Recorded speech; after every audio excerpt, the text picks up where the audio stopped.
I think. Well, I mean, you won't get a Tate or a Shelton, though. No, but they know that. But they're going to get better value at tackle, I think, late in the first round than they're going to get at wide receiver. And they're all at it now. Ohio State, you still have this image of Woody Hayes, 3 yards in a cloud of dust. But look at these guys, Ohio State receivers that we're going to put Boston up against. All he does is catch touchdowns. Chris Carter, get better numbers than Crowell, very similar. Joey Galloway, who, of course, is a star, still in the making in Seattle. And Terry Glenn with the New England Patriots. So these are their numbers. Ohio State and Boston had the best numbers there. How will that, translate into the pros? Well, let's look at the depth chart, Joe, of Arizona, who has Jake Plummer, a guy that can buy time and run around and look for extra time to spot receivers running second and third route. Well, the good thing when you get a third wide receiver, which David Boston will be for them, is you don't have to run around an awful lot. Jake Plummer threw a lot of interceptions last year. Frank Sanders is there with 89 receptions. Rob Moore is the franchise player. Ronnie Anderson, Chad Carpenter, and Andy McCullough. Now, you've got some guys who can absolutely move down the field, but Jake Plummer is going to have to become a more disciplined pocket quarterback. Mark Trestman, when he was in San Francisco, was forced into a 3-wide set, their offensive coordinator. That's when San Francisco really started to develop and open up the offense. Under Mark Trestman's guidance, Steve Young had his best career year in his entire National Football League career. Jake Plummer now is going to have an opportunity with 3 wide receivers to be able to move the ball down the field and exploit it. I would look for Arizona to be a much more productive, much more wide-open offense with the addition of David Boston. Well, with Boston gone, teams like Baltimore at 10 and Pittsburgh at 13, they were hoping that he would fall that far. But to reprise the old David Loggins tune, please come to Boston in the springtime. Stay in here with some friends. We got lots of room. There's room for him in Arizona with Jake Plummer at quarterback throwing to any of those 3 wideouts. Seems like 2 days ago this draft began with the Cleveland Browns drafting Tim Couch. But he's with our Mike Tirico with our other set. And Mike, you know what? I guess last night, a little sleepless for Tim. Probably worth the wait. Yeah, as his deal was being negotiated, finally done at 3:30 in the morning, were they keeping you up to date, a little move by move, or did you just get the wake-up call with the good news?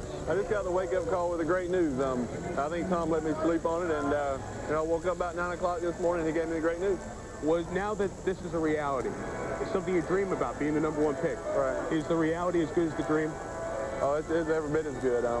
Being up there, hearing your name called, holding up the #1 jersey, shaking the commissioner's hand is truly a great honor, and just hope I can represent the class of '99 well. A week ago, that second workout, when Chris Palmer and the Browns wanted to see a little bit more. Right. Compare the pressure of going into that to the pressure of the games that you played during the year in the big SEC games. I was really, I was confident about the second workout. I put in a lot of hard work. I was prepared for it, and so I was pretty relaxed during the whole workout. I took it like a game, and I'm always relaxed for a game. So I went out and had a strong workout. There'll be a lot of pressure. People are going to want to know, when are we going to see the #1 pick, the franchise guy of the future? When do you think he'd be ready to play? Talking to Peyton, who's been very close with you in this whole year process. I'm not real sure. It's just according to how quick I can pick up the offense. I'm going to go in and give my best effort. I want to be in there. I want to be playing. But really, in the end, the decision will come down to Coach Palmer to decide when I'm ready. Thanks for waiting. Congratulations. All right. Thank you, Mike. He's got a plane to catch with his boss, the owner. They're going back to Cleveland, and we're going back to Chris. Oh, I'm going to take the ball. If I'm the secondary toss, I'm going to take it and make a first down, Mike, and I know Tim can complete the pass to me. Well, the Washington Redskins, congratulations once again to Tim Couch. We look forward to him playing in the NFL. So does everybody in the dog pound. But now, thanks to our Sprint video conferencing, let's bring in the general manager of the Washington Redskins, Charlie Casserly, who, Charlie, are you starring as Monty Hall today in Let's Make a Deal? You went up, down, all around, got some picks, and got your man. Was this all orchestrated, or was this one of the fastest half hours you've ever had? Well, it was a semi-orchestrated, semi-fast half hour. We had talked in New Orleans for some time about the potential of doing this deal if Ricky Williams was there. This morning, when it appeared that it could happen, we firmed up a deal with New Orleans before the draft ever started. We then called Chicago and a number of other teams up ahead of us, but Chicago was the one we felt we could make a deal with. When we were on the clock, before we made the deal with New Orleans, we had the deal done with Chicago. So, in effect, we knew that we were going to be at 7, get a 1 next year, and get a player that we wanted. As it turned out, it was the same player we were taking at 5. Charlie, it's Joe. When you draft Champ Bailey, do you now envision him as coming in and being one of your starting corners as a rookie like Darrell Green did for you a number of years ago back when I played? Well, you know, back when you played, Joe, by the way, you're right. The class of 71 is far better than the class of 83 or 99 or whatever we're in. So don't you take any crap from Kiefer or Boomer. You were right. As far as him starting, okay. As far as him starting, it's you're right. It's going to be the coach's decision on what to do with him. But obviously, when you take a player this high, you envision him playing quickly in your program. Would you entertain at all, with Champ Bailey's ability to play both sides of the ball, would you entertain at all the fact that he might play some offense this year? Well, I think, you know, Norv and I have talked about that, and the feeling here is this, is get him in one position, get him good at one position, make him learn one position. You know, one of the things in college, which is an advantage, I think, for him coming into the pros, is he played both positions, but yet he never concentrated on one, so he has a lot of potential to get better at the corner position. So our feeling is put him a corner, keep him a corner, and that's where he's going to play right now. Charlie, this is Chris again. You and Norv and everybody on the Redskins staff are under a very interesting cloud, if you will say, right now. Can you put into words what you have been going through, what you think you will be going through, and I mean, do you have any feel for, after this year, or once new ownership is in place, how long you might stay? And in the meantime, doing deals like this, can you put all this into words? I tell you what, we could do a mini-series on what's happened in the last few weeks. Okay. But it's hard, Chris. I think when you look at what we did today, I think what it does, it says a lot for everybody involved. It says John Cook, Norv Turner, all of us. We made a deal where we added a #1 pick to this franchise, and we did what was best for the franchise, and none of us might be here next year. And all through this, we've thought of one thing: what's best for the franchise? And you're right. When we went to the March meeting, frankly, I had no idea whether I'd be sitting here talking to you today. I obviously have no idea if I'll be sitting here talking to you next year. I know you're going to be where you are next year, but whether we're here or not, we don't know that. Well, thank you for talking to my boss about that, Charlie, and ensuring that. And you make moves like this, I think you should be there for a long time. Congratulations on what's doing right. Thanks for joining us. Thank you. Charlie Casserly, business as usual. That's what he had to do. Culpepper, McNown, McAllister, names we shall be hearing very quickly. A different sort of curse. Let's go up to the commissioner and see if that is indeed their pick. With the 9th pick in this draft, the Detroit Lions select Chris Claiborne, linebacker, USC. Oh, that makes sense, too. That makes sense, too, Mel. Well, I'll tell you what, Chris, I look at Chris Claiborne, talking about value at this point. Yep. I mean, he's the best linebacker on the board. Yep. I think when you look at, say, middle linebacker at USC, the last 3 years, that's true. But he has the athleticism and the overall physical ability to play an outside linebacker spot as well. Here, the pursuit ability, hits hard, delivers quite a jolt on impact when he arrives on the scene. You watch him here. Take on that guard in the hole, stuff that inside running game lane, and here again, delivers quite a shot. You watch him here. Get through traffic, stay on his feet, and take down Travis Minor. Watch him here coming up against Arizona State. Ryan Keeley delivers the blow. Sends Keeley to the sidelines. You're talking about a multi-dimensional linebacker in the lane again. Inside running lane ability. Here, the INT all the way for the touchdown. Again, in pass coverage against Oregon State. The INT all the way for a touchdown once again. Here's looking at a kid who intercepted 6 passes this past year. Will be able to move outside fairly easily. And I think at this point in the draft, the Detroit Lions have to be fairly surprised that an athlete that was rated so high all year, like a Chris Claiborne, is still on the board. Yeah, I mean, when you say 6 interceptions as an inside linebacker, not an outside linebacker normally in coverage. And, you know, you look at USC linebackers that wore number 55. Junior Seau was great. Willie McGinnis had a great college career. Well, certainly, Chris Claiborne did nothing to disgrace that number. In fact, by pure numbers, he added to it, except in the sack total. But 8 INTs total as a 3-year player at USC. And, Joe, you know, we said Curse. I was trying to be cute with Javon Curse, but this is a guy that probably grades out a little higher than Curse, because Curse is a tweener guy. Oh, we talked about Ricky Williams being the best player in the draft, probably, as we felt, the best running back. Claiborne certainly is up there as the best linebacker. You have to remember, Detroit ran short on the field with defensive people last year. They needed that side of the ball. They just signed Stephen Boyd to a new contract to play the middle. I would see Claiborne probably playing outside. He will be able to give you some pass rushing ability. Larry Peccatello likes to bring people. He likes to put pressure on the quarterback, their defensive coordinator. I think this gives Larry a little bit more flexibility in what he wants to do on the defensive side of the ball. They probably will be able to pick up a defensive end or defensive tackle down the road a little bit, so they'll be able to get what they want as the draft moves on. But this is a good pick for them now.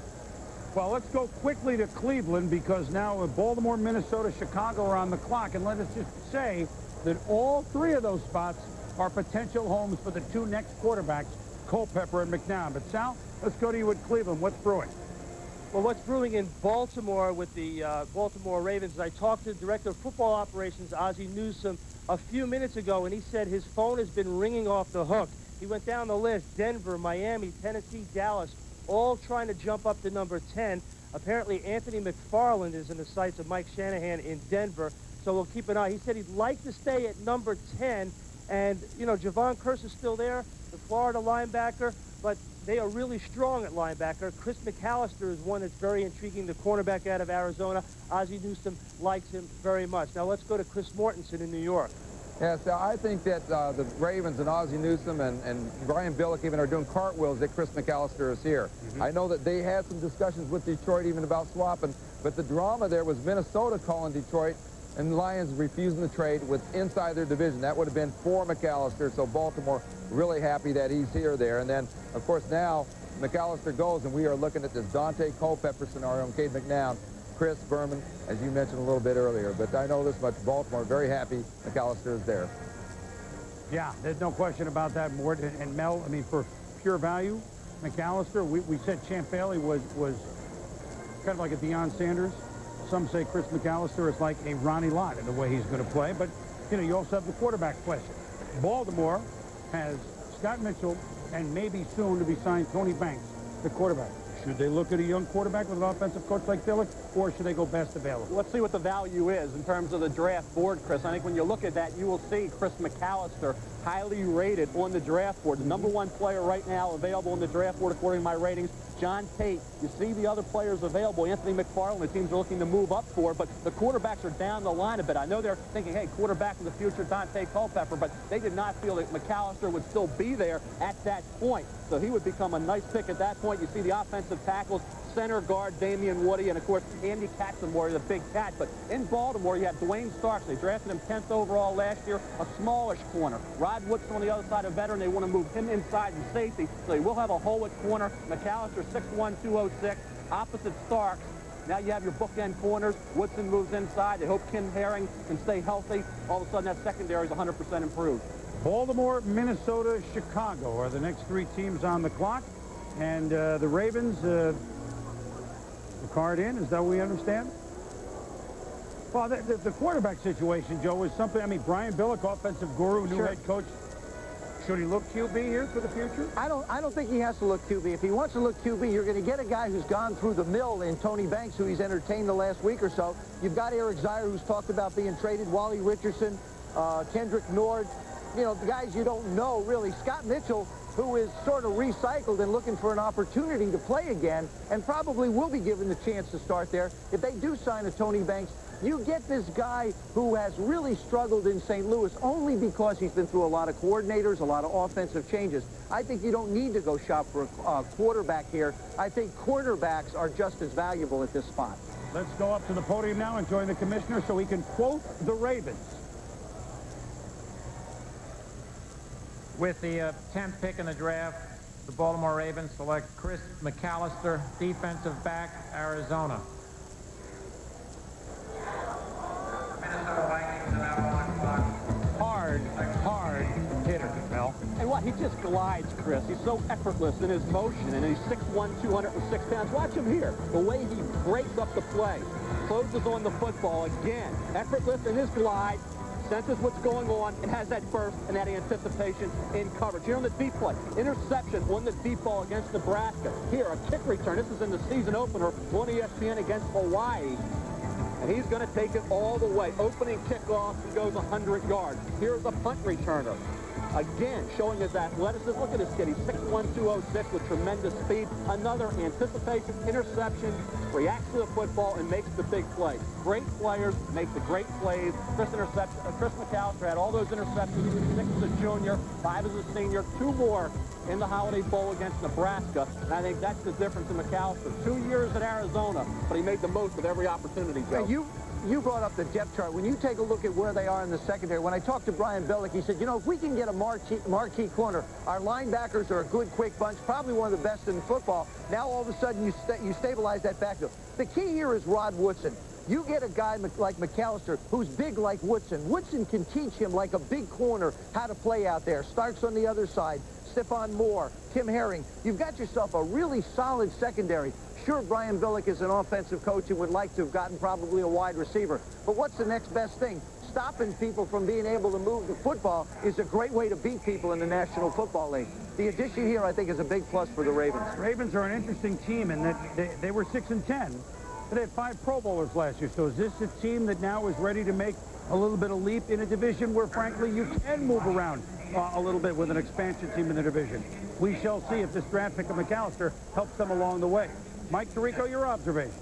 Chris, there's some off-the-field issues with McAllister, one that was resolved in some ways on Friday. The background in August of '98, about 9 months ago, he was charged with petty theft, fined $405, and given 3 years probation and 10 hours community service. What happened was the payment of the fine did not come forth. So at that point, a bench warrant was issued, but on this past Friday in an L.A. court, his attorney paid the outstanding fine. McAllister was sentenced to serve 10 days in the city jail, appear before the court on June 15th to show proof of the time served, and the probation was reinstated. So essentially, once the fine was paid, they have him back to the initial situation where there is some probation that he has to deal with.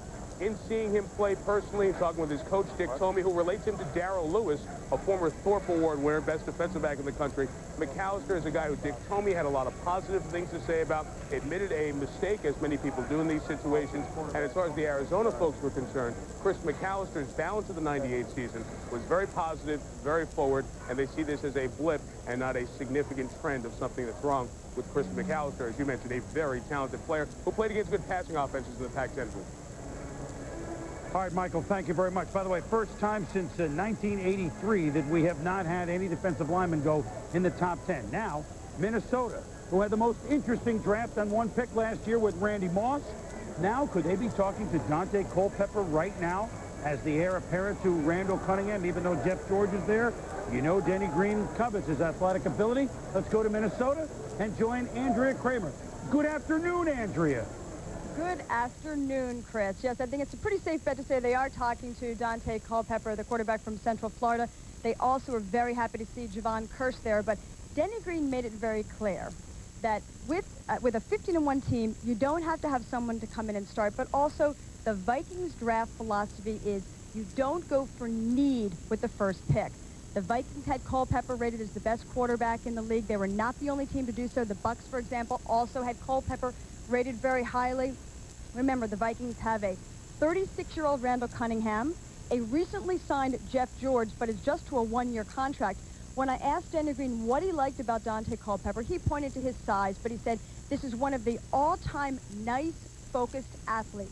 He's been through the fire. He's gone through a lot, having been raised in a foster home. He's a great athlete, the best athlete out there. He's got vision. I think that Dante Culpepper would be the perfect fit to sit and learn in the Minnesota Vikings' tremendous offensive system. Chris, let's head back to you in New York.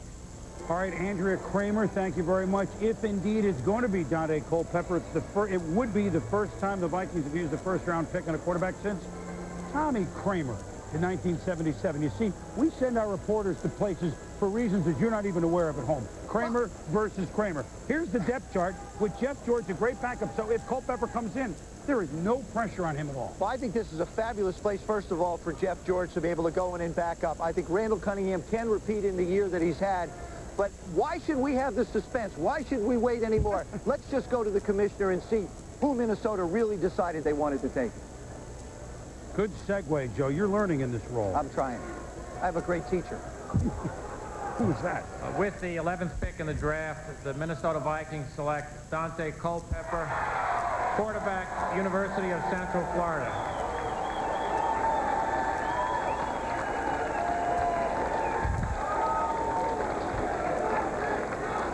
You know who's as excited as Dante is right now? Mike Krusek, who played in the National Football League, was with the Pittsburgh Steelers, played with them in Washington, D.C. He was his head coach at Central Florida for the last couple of years and has really worked hard on giving this man an opportunity to be able to hone his skills to be able to play. And you know what, Mel, as we look at highlights, loyalty. By the time he was ready to come out, he had committed to Central Florida. Bigger schools were looking at him. He was loyal and stayed in a program that theoretically could have hurt him in the pros. It obviously didn't. And we talked about Donovan McNabb, how important to go back for a senior year. Very important that Dante Culpepper went back to Central Florida. Strong arm, touch on the deep ball as well. So not just a thrower, he's also a pitcher. And I think when you look at the accuracy, completed a high percentage of his passes, didn't have tremendous wideouts to throw to, certainly played against some top teams. Sees the field fairly well, but his vision on the move is something he needs to work on in the National Football League. Here, though, 6'4", 255, easily shrugs off Jesse Tarplin and makes the play. That's something most quarterbacks are not able to do. Here, the scramble for the touchdown against Nebraska. Fullback-type speed, but halfback-type quickness when he starts to move around. I think the difference between Culpepper and McNabb, where McNabb had that great vision to pick out those third and fourth receivers on the move, that's something Dante Culpepper needs to work on. But in Minnesota, Joe, he'll have an opportunity to do so behind Cunningham and behind George. But the one thing that impressed me, and these are things that people don't necessarily know about this young man, he came out of high school at 242 pounds. He played at 255 in college. That means over the 4-year period, he was disciplined enough to keep his weight down and understand what his responsibility and job would be if he had a chance to play at the next level. I think that's an indication of the type of man that Minnesota's getting. And you know what was in place? I mean, when they took Randy Moss last year, there was Chris Carter to be a mentor, and he certainly was. Well, here's Randall Cunningham to be a mentor, if you will, for Dante Culpepper when he goes up and plays under Denny Green. An intriguing choice. We've had 4 quarterbacks go in 11. Cade McNown is soon to follow on a historic day here at the 64th NFL Draft. Now, for more on our... Well, no, we're going to stay right here. Culpepper's career numbers, 4-year starter, over 11,000 yards passing, 84 touchdown passes. But you know what's impressive? 402 passes last year, and here they are, 402 passes last year. Only 7 intercepted. I mean, that, Joe, is pretty impressive. I don't care what level you're playing at. 7 picks and over 400 attempts. And you look at the numbers of Nussmeier and McNair and the different people. I mean, the rushing yards, I don't think they're as high, which is good. To be honest with you, you're not going to win a lot of football games as a quarterback in the National Football League having to run for as many yards as, say, Steve McNair did. You can't run for 560 yards and take your team to the next level. Steve McNair will use his arm more and have to. Tennessee's going to want to advance. Now, we're moving right along so quickly. Everybody's making deals. Let's go to the commissioner one more time, and let's see who the next pick is going to be. You are getting good. And you also, we got a rare view of Doug Nussmeier from Idaho. It's good to get his picture up quickly. Is this going to be your number one? Well, here, hey, this could be the end of the quarterbacks. I mean, look at this. Here could be the next one. This is the guy that I thought, everything considered, is technically the most sound of all the quarterbacks coming out of this draft. This could and well be Cade McNown. With the 12th pick in the draft, Chicago Bears select Cade McNown, quarterback, UCLA. See, now the Bears gambled. He wasn't necessarily going to be there at 12 if Baltimore had made a move. They gambled a little bit in their trade with Washington, and they won as well. The Skins gambled and ended up with Champ Bailey. And now the Bears have gotten extra picks, and they end up with Cade McNown. Both teams gambled. Washington gambled, Chicago gambled. They both got the players they wanted. It worked out perfectly. Mike Ditka's on the golf course. Everybody's having a great Saturday You're not so implying far. he's gambling on the golf course? Absolutely not. He's just out having a good time on the golf course. I like the ability of Cade McNown, not just to be able to run the football, but he sees the field well. I compare him to Jake Plummer. He's a playmaker. He has the ability to move around the field. Everybody questions his arm strength. There you see him throw the ball down the field. I don't question his arm strength at all. It isn't how far you have to throw the ball. It's how accurately and how quickly you can get it there. There he shows his versatility as a receiver. Again, steps up in the pocket and lets it fly. I like everything about Cade McNown. I think dealing with the weather conditions in Chicago. We talked about his arm strength. You say it's more than satisfactory. I say it's slightly above average, so we differ there. I think it's overrated. I think dealing with weather conditions is overrated. Chicago and dealing with the weather and the wind will not be a factor with Cade McNown. I think he'll be fine. I don't think the weather, the wind, the weather in Soldiers Field or wherever they're going to play, whatever they want to call it, is not going to be a factor. Well, I'm not surprised, Joe, since you said you would have taken him number 1. That's right. a lefty. That's okay, too. A port-sider in the Windy City. And because they don't know if Eric Kramer, how long he's going to be healthy. Bobby Douglas. Well, one of the great lefties in Chicago. He throws a little more touch than Bobby Douglas. I don't know if he's going to run. If he runs close to Bobby, he'd be great. But if he does throw it a little more touch than Bobby Douglas. Let's go up with guys who always had touch when they threw. Mark Malone and Ron Jaworski. Fellas?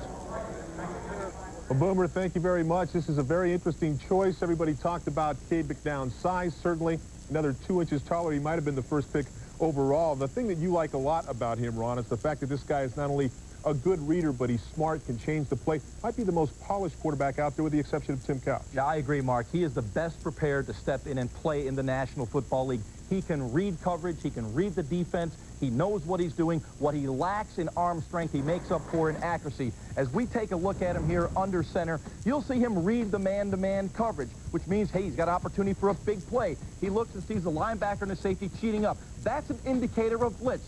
He has a play called where the wide receiver will come in motion. But he's very astute in reading the coverage. Now the receiver comes in motion. Right here, he stops him. Oh, we got an opportunity for 6. Well, he sends him back out because he knows he has the man coverage. You don't see many quarterbacks in the NFL doing this. Now the receiver resets himself. Now he's got the opportunity for the big play. He validates his read on the drop. He reads that safety, keying on the tight end. He now knows the tight end is doubled. He has his wide receivers man-to-man. Nice balance, nice poise in the pocket, and the delivery to the exact right spot. You'll see right here in the box, inside the receiver going to the sideline. That's where the ball has to be thrown. Outstanding touch. As we look at it here, down the chimney, that ball drops right to him, right where it should be, right at the sideline. He runs out of bounds. This is a quarterback that has all the tools. I've seen him read the corner cat. I've seen him read the blitz. He can make an immediate impact in the National Football League, Mark. No less productive, but certainly a different kind of quarterback. Dante Culpepper, who goes to Minnesota. This guy's big and strong. We know about his size and his arm strength, but he's got touch as well. Well, Mike Kruzak, who Joe mentioned a little bit earlier, is his coach, and he came out of the pro system in Pittsburgh, and he trained Dante very well. And he fits into the right system in Minnesota with the big arm, the deep ball. But you'll see him here reading the defense. The area Central Florida wants to attack here is the middle of the field against the double zone coverage. Dante gets the snap from center. He reads the coverage. And once he sees that middle of the field open by those two safeties dividing, he knows he has an area of the field to attack. The design of the play is set up to be successful. Here he makes the play fake, and actually the play fake is made to hold the linebacker, but it draws a safety, and it sucks him right up to even widen the hole in the middle of the field. Now you see the division of the two safeties highlighted here. You see the green grass in the middle of the field. That's where he wants to go, to the wide receiver. You'll see great balance in the pocket, great focus downfield, excellent vision of reading where he wants to throw the football. And this is what I think is key. In the pro game, you're going to have to make these firm throws, not the big arm zip throws, but the firm throw over the linebacker between the safeties. Dante Culpepper has all the tools to be an outstanding quarterback in the NFL. And the nice thing is, he's not going to be rushed in and have to play immediately. Of course, probably the two biggest things that are different about these two quarterbacks is Cade might have to play very quickly in Chicago. Of course, Dante Culpepper is going to get a chance to sit behind a Randall Cunningham and a Jeff George. And for more on that, let's go out to Minnesota, where Andy Kramer is standing by with the head coach, Dennis Green. Thank you very much, Mark. Well, Denny Green didn't need a wide receiver last year, took Randy Moss, didn't need a quarterback this year, but he was the best guy out there. What did you like about Dante Culpepper? We really liked everything about him. We clearly had him rated as the #1 quarterback of the top 5 guys, and all of them are really talented quarterbacks. But he brings, I think, the most upside. I think he'll also have the most patience to understand exactly what it's going to take to develop into a player. Too often, I think quarterbacks think they're ready now. None of them are ready now. They really aren't. What sort of timetable might you have for him? Well, I think, first off, he just wants to develop into a pro player. I think he brings that whole intensity that you really want. But we have Randall Cunningham coming off a great year. And I think the thing we have to understand is that Super Bowl championship teams rarely have that need pick in the first round, and we didn't either. You have a lot of mentoring that goes on with this team. I mentioned Chris Carter and Randy Moss. Who can mentor Dante Culpepper? Will it be Randall Cunningham? Oh, absolutely. I think they have a lot of the same qualities. The biggest thing, though, I think this is the 1999 version of Randall Cunningham, in that he's much more physical. He's actually maybe a little bit faster, but we think he's got a huge upside. I think he brings a lot to our team. The thing we know this, you don't go out and play in the National Football League with just one quarterback. That's why we got Jeff George. We got into a really good one-year contract, and we think Jeff can really help us to try to win the championship. But it also, you don't pass a great player on the board just because of need. And I think we felt that way, Frank Gilliam, the rest of our coaching staff and scouts felt that way right from the start. Thank you very much, Jenny. Certainly no concern, the lack of small school competition for Dante Culpepper. Mark Malone, let's head back to you. Andrea, thank you very much. They finally might have that quarterback that can outthrow Randy Moss. The Steelers are on the clock. We'll be back in a moment with our NFL draft update as ESPN's coverage of the 1999 NFL draft continues after this. Day one of the NFL draft. Quarterbacks have been the story as expected. They go 1, 2, 3 for the first time since. Plunkett, Manning, and Pastorini were taken in 71, with Culpepper and McNown going 11 and 12. 5 quarterbacks taken in the top dozen picks. The surprise so far, the Saints trade with the Redskins, a total of 7 picks to Washington, which the Redskins then dealt back part of them to the Bears to get Champ Bailey. So the Saints could take Ricky Williams, giving Mike Ditka some free time today, but also having a monster impact on his football team. You've got a great running back. You give him the ball. It makes your offense better. It makes your passing game better, hopefully. And it makes your defense better because they're not on the field as much. And if they want to put 8 or 9 men up front to stop them, we'll find a way to combat that because we think we can. And he's also a pretty good receiver now when you take him out of the backfield, but I don't think that's what you want to do with him too much. Well, you have no more picks now. You look like you're dressed for an evening out. What will you do with the rest of the day? Gone golfing. You know, he can golf on day one of the draft next year because he doesn't have that first or third round pick. Kirk Herbstreit and Mike Godfrey join me. The running back question, I think the most controversial of round one so far. We've both seen Edgerrin James and also Ricky Williams plenty of times. Surprising, they take a guy in Edgerrin James who really made himself a monstrous pile of money the last couple of games of this football season against UCLA, a very bad defense, and against NC State in Miami's bowl game. They take him over the most productive running back in college football history. Chris, Edgerrin James is a young back. The more he carries, the better he gets. But he's a great blocker. He'll be able to protect Peyton Manning. On the other side, Ricky Williams, I think he's the best player in this draft. He carried a football team, an average football team, to the Cotton Bowl on his shoulders. You know, the knock on him is that small hands, 7 3/4 hands. But he only fumbled 1 time in the final 10 minutes of the 4th quarter in any football game. Mack Brown had him carry 37 times against Nebraska. He's a great back. I think if you look at, everybody's talked about Ricky Williams and the fact he has the rare combination of the power and speed. I think the thing that separates him is his stamina. He's just as strong in the 4th quarter as he is at the beginning of the game. And a lot of talk about his weight. He wasn't prepared when he showed up at the combine. Put that to rest. His competitive spirit, by the time he shows up to play football for the Saints, will have him ready. Edgerrin James, very emotional player. If he plays with emotion, he's a great player. Can he do it over a 16-game season in the NFL? That's going to be the challenge for Edgerrin James. Let's go back to New York now and Chris Berman. Boom. All right, guys, thank you. Pittsburgh is up, and if I'm them, and I'll explain why, and I don't know that it's about, I'm going to try the Troy Edwards receiver, even though he's not Pittsburgh-type size. I think they should go receiver to help Cordell. Let's go to the commissioner. With the 13th pick in this draft, the Pittsburgh Steelers select Troy Edwards, wide receiver from Louisiana Tech. Now, Mel, let me, well, go ahead. Talk about him, even though he's short but not small. Elaborate on that. Is that 5'9½", 191, but strong. Compact, I guess would be the word, Chris. Here against Nebraska early in the year, 21 receptions. You're going to watch the ability after the catch. On all the receptions you see, you will see Troy Edwards making damage, doing a lot of damage in the open field, making people miss. He was a former prep running back and cornerback. Here, it's basically a run-and-shoot type attack, takes the reception. You see the open field running ability here. And as well on the deep ball. I think when you see him adjust, Joe, and you'll see that coming up, I think that's something he can do as well. So he can run after the catch. He's tough. He has a passion for the game. This is the Nebraska game as well. So not just short passes. Beat the cornerback on the deep route. Take it to the end zone. I think when you look at Troy Edwards, the key is getting off the line of scrimmage, and he will be okay. He's quick, he's compact, he's tough, and you have to love his enthusiasm for the game. Troy Edwards down in Mobile for Senior Bowl week, and he caught the attention of everybody with the way he worked, the way he hustled, and the passion for the game he brings to the table, Joe. I think need is really what you have to talk about here. You have to say, what have the Pittsburgh Steelers lost over the last 3 years at the wide receiver position? Andre Hastings went to New Orleans in '97, Ernie Mills to Carolina in '97, then Yancey Thigpen in '98, Charles Johnson this year goes on and joins Torrance Small in Philadelphia. So what's happened to the Pittsburgh Steelers, they've done a fabulous job of being able to win football games with constant depletion, both on the defensive side and at the wide receiver position. certainly Edwards is a good choice for him. It also gives a young man to work with Cordell Stewart, who's going to continue to try and improve his game under Kevin Gilbride, who's the now offensive coordinator there in Pittsburgh.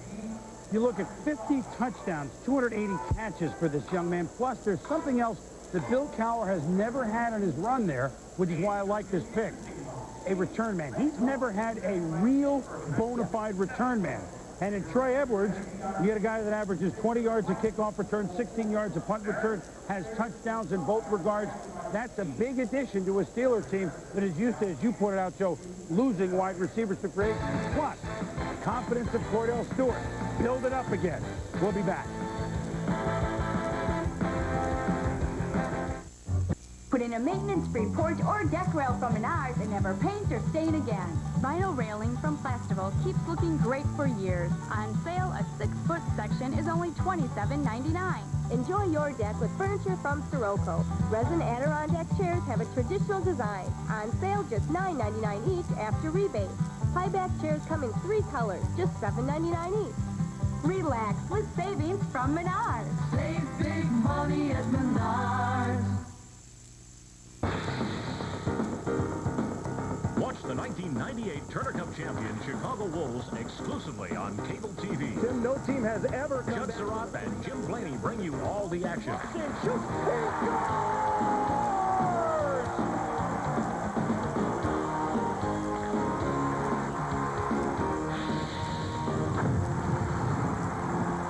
The Wolves finish the regular season Saturday night at 7:30.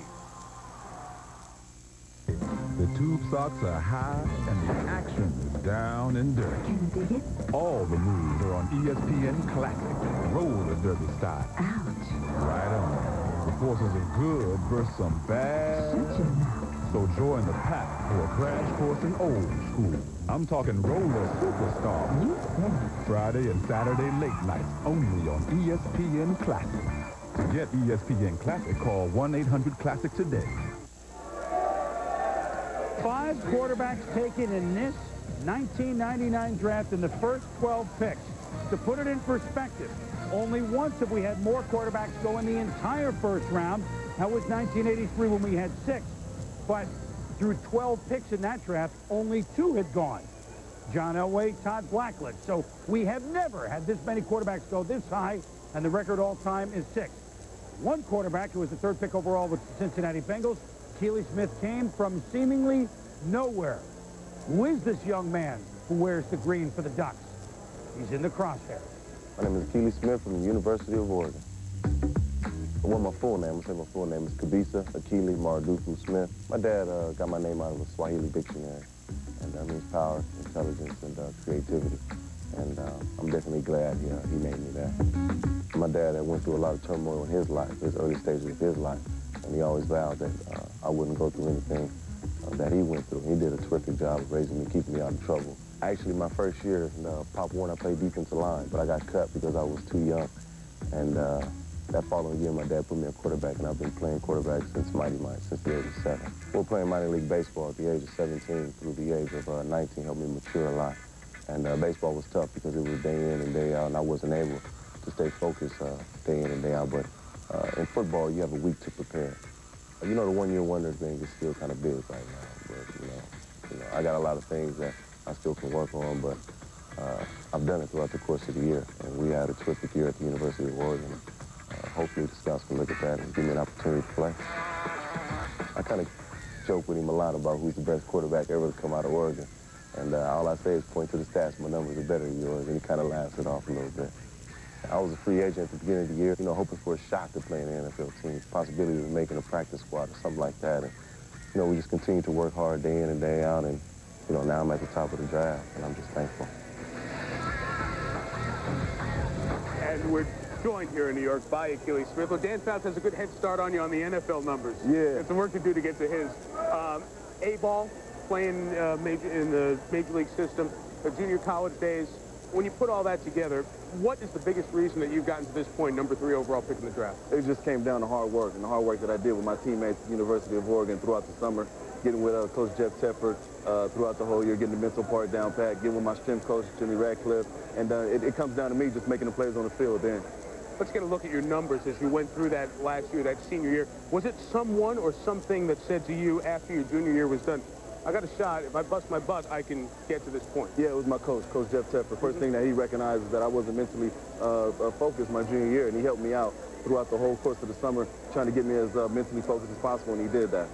I read a quote from you where you said you wish that Cleveland would have given you the second workout like they gave Tim Couch to get the chance to prove that you should have been #1.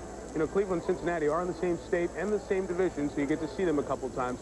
I know it's going to be, you want to beat anybody you play against. Is it a little bit of extra motivation for yourself to watch what Tim does as you guys go along? To be honest, it is, because it came down to either me and him, and it is motivation. So, you know, I'm not going to really worry about it. The things I need to worry about is getting the offensive playbook down pat, getting the speed of the game down pat, and get ready to play. 5 seconds. Message to Carl Pickens, who wants a trade. If he's watching, we need you, baby. Congratulations. All right, thanks a lot. Achilles Smith from Oregon, now the Cincinnati Bengals. Kansas City, the Chiefs are on the clock. We'll see what they do as our coverage of the '99 draft continues on a day when Achilles Smith became a Bengal.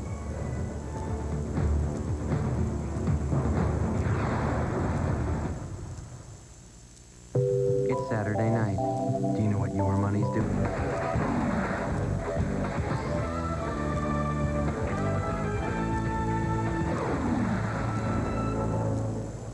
For 10 years, he stalked the sidelines of the Kansas City Chiefs, but in this year, Marty Schottenheimer is the well-dressed member of the ESPN radio crew, I might point out, here in the first day of coverage of the draft. He'll be with us on our coverage tomorrow on the draft, and he was a great help in the expansion draft with Cleveland. Marty Schottenheimer, a year away from football, but certainly a man that knows quite well about the Kansas City Chiefs, and a team that fell from grace, if you will, last season at 7-9.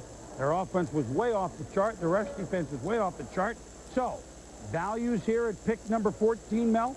What do you like? You see the offensive tackles, Chris, and right now only 2 defensive players have been selected, so it's been an offensive draft, 11 out of 13. So I think you see some quality players still there. Anthony McFarland, mentioned earlier, is a player teams may trade up to acquire. He's the #1 defensive tackle in this draft, but you're going to see a run on the offensive tackles forthcoming, and John Tate, Anthony McFarland right now, as well as L.J. Shelton, the quality players on the board. Javon Curse, interesting because you have to find a spot for him as a Peter Boulware type. Ekubon and Patrick Kearney battling it out for the top defensive end spot. And Andy Katzenmoyer, where does he figure in as a middle linebacker who did not play as well this past year as he had as a freshman and even as a sophomore? Sure, the Kansas City Chiefs, the pick is coming in. Where should they head? I think they have to go defense, Chris. Dale Carter's gone. Mark McMillan's gone. They're 2 corners. They got Chester McLaughlin, who was injured through most of the year last year. Derek Thomas, this is a watershed year for him. Derek Thomas is either going to step up and really take charge of this football team, or else he's going to be a problem. But why should I try and tell you what I think Kansas City's going to do? Let's go to the commissioner, because he's going to tell us exactly what they're going to do. You're on a roll, Joe. Yeah, you just give me the question at that time.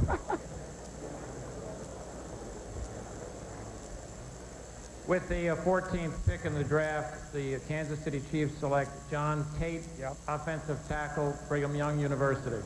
Well, Mel, even though they have a defensive coach in Gunther Cunningham, their rushing was 23rd in the league last year. Well, it was, Chris. I think you look at John Tate, everybody says, well, BYU pro style, he's only a pass blocker. Think again. You see him here with the feet and the balance, and he's very athletic. He's very tough. You see him set strong, firm base, and just drives the defender to the ground. Here as well, left tackle as a run blocker. See the explosion, and he finishes the block as well. So he's not a finesse guy. He's a power guy. Here again in pass protection, easily drives the defensive end out of the play. Again here, left tackle against Alabama. Pass protection, no problem. Gives the quarterback plenty of time to throw and a nice lane to throw the football as well. Here against San Diego State in pass protection, no problem as well. Now, I like the mean streak. You see it here. He finishes. He's always looking to move down the field and make a block. And I think John Tate, certainly the best left tackle in this draft. Nice value for the Chiefs, Joe. Well, you know what? And you hate to say, I don't mean it this way. He's, by the scouts I talked to, remember, he's 24 years of age, so he's a man already. He is nastier than some of the other Brigham Young linemen that have come out. You know what I'm saying? And that's good if you're looking to run block. But who knows more about offensive tackles than our own Hall of Famer, Anthony Munoz, who broke down John Tate? First thing I like about John Tate is his age. He's 24 years old. It's rare for a rookie entering the NFL, and I see him being a little more mature than most of the guys going in. Also, as I was watching tape on Tate, he reminds me a lot of Paul Gruber, the outstanding left tackle of the Tampa Bay Buccaneers for a lot of years. and I see John Tate with the ability to enter the NFL and have an excellent career, just as Paul Gruber has. Take a look at John Tate in action. The first thing you look at is leverage and power. And to me, when you have leverage and power, that means he's keeping his pad level down. He's getting his helmet under the defensive lineman. Low man wins, and right there, the low man wins. And bend at the knees.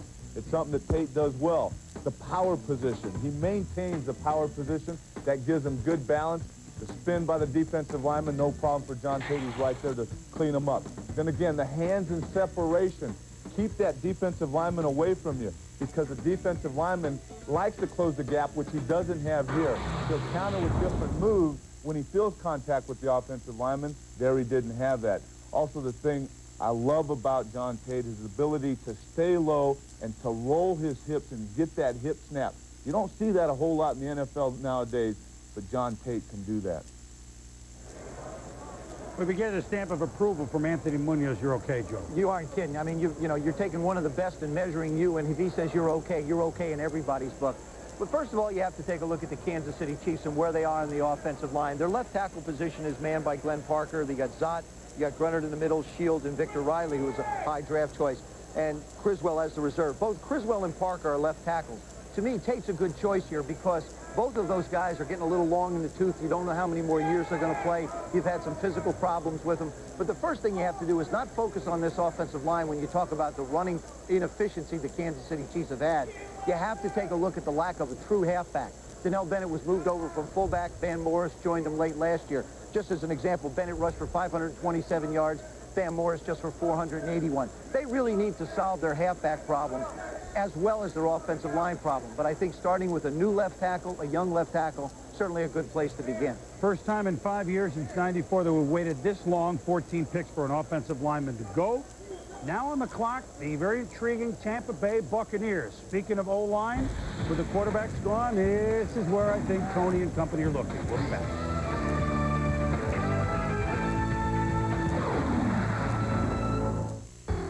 It began as the product of meticulous Japanese design, but it was sent to Europe for finishing school.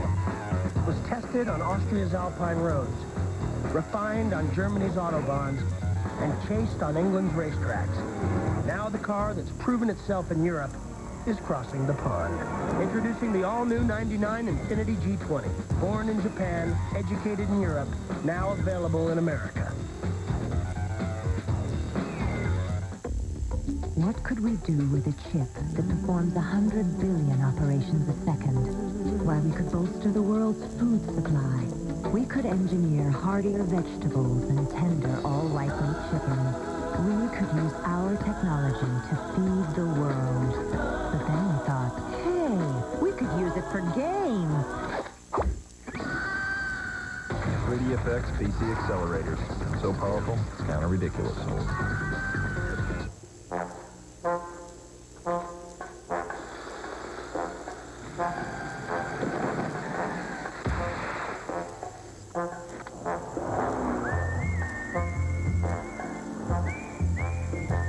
Zero-pressure Michelin. So revolutionary it won't go flat, even with the puncture the size of a golf ball, letting you drive up to 50 miles at 55 miles per hour. Just what you'd expect from Michelin. Getting the opportunity to be in Jerry Maguire, that was a real thrill.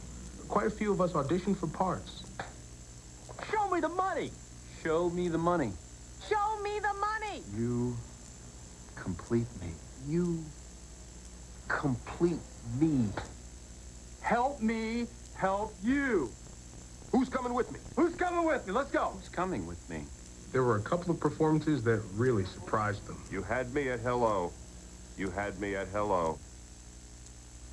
Polaroid presents ESPN's 20th anniversary draft snapshots. I believe in the second round, the Indianapolis Colts picked ahead of us, and they picked a guy named Eric Malum. And we were all set to pick Eric Brett. We were basing the whole draft on being able to pick him in the second round, even though our coaches really wanted us to pick him in the first. And we got there, and of course, whoever it was, whether it was Gene Washington or Neil Austrian, whoever it was announcing picks, said the name Eric. Eric Malum, center from California. And I kind of leaned over in my chair, and my chair then toppled. And that was used that day 3 or 4 times on your show, and that would say that was my low point. Yeah, but he can bounce back after an injury. That's what we know about Rich McKay. As the Buccaneers have bounced, that was pretty funny. We've had 20 years of some intriguing moments, have we not? We began the day in Cleveland. We'll be there often with 13 picks overall in the draft. They had the very first one with Tim Counts. We whip around the league, starting with Sal Paolantonio. Cleveland Browns head coach Chris Palmer has got his trigger man, Kentucky quarterback Tim Counts, the first pick. And as you can see, he's very, very happy about the pick. But now he's got to get some wide receivers for Counts to throw to. Will he package those 2 picks in the second round and move up to the first round to get one? We'll have to wait and see. Now let's go to Sean Salisbury. Here in Indianapolis, the Colts make the somewhat controversial decision to pass on running back Ricky Williams and take Miami Hurricane running back Edgerrin James. The focus now shifts to the second round and defense. Look for them to go for corner or linebacker. Now to Andrea Kramer. In Minnesota, when you're 15-1, you can afford to draft the best player regardless of need or position. And for the Minnesota Vikings at number 11, that was Central Florida quarterback Dante Culpepper. He'll sit and learn and develop behind Randall Cunningham and Jeff George. And at the 29th pick, look for the Vikings to turn to defense, looking for a cornerback or defensive lineman. Now let's head to Ed Werder. Well, here in New Orleans, Mike Ditka gets the guy he wants, and he gets him cheaper than he expected. The Saints offered the Colts 3 number 1 picks to get in position to take Ricky Williams. They only give 2 of those number 1 picks to the Washington Redskins to move up and get him with the 5th spot. Now, Mike Ditka's out of picks for the rest of this draft, so look for the Saints to scour what's left in the free agent market to try and build a team now around Ricky Williams on offense. Let's go to Solomon Wilcox. In Foxborough, the loss of Robert Edwards has left a huge void in the Patriots' backfield. And now with Ricky Williams and Edgerrin James now gone, the Patriots general manager Bobby Greer and head coach Pete Carroll must decide if they'll use one of their 2 first-round picks to take a running back, or will they take one in the second round. Now let's send it out to Hank Goldberg. In Miami, in reviewing the Dolphins roster with Jimmy Johnson, it was apparent that there were very few openings. But one area where they could upgrade is still at the running back position. And while they tried hard to work their way up to get Edgerrin James and failed, and they will have to face him twice next year, at least Jimmy is checking his list to see where he can get an edge at running back. One consolation, the Patriots didn't get him. Now let's go to Denver, Tommy Jackson. Here in Denver, the Denver Broncos have watched 14 players taken off the board, only 3 on the defensive side of the field, 2 of those cornerbacks. So Mike Shanahan, who would certainly like to upgrade his defensive front in terms of speed and depth, has some options available to him with the 11 choices he has in the draft. He can use some of that and go to an upgrade or stay where he is at 31. Now let's go to Chris Mortensen in New York. The NFL quarterback shuffle is not over. The Baltimore Ravens are acquiring Tony Banks from St. Louis for 5th and 7th draft picks next season, and they are sending backup quarterback Eric Zeier to the Tampa Bay Buccaneers for a 6th-round pick. Where does that leave Warren Moon? That was 2 out of his 3 options. Probably the Kansas City Chiefs or even retirement. Chris? All right, Mort, well, the Buccaneers making the move after neither Dante Culpepper or Cade McNown were available for Tony Dungy in the 15th spot. Now, we should elaborate on it a little bit. Trent Dilfer is still the man. He's a year removed from the Pro Bowl season that he had. But last year, of course, the quarterback, as you know, Joe, gets more of the credit and perhaps more of the blame than he deserves. But the Bucs, the hardest thing they experienced last year was great expectations. They toppled out of the playoff hunt.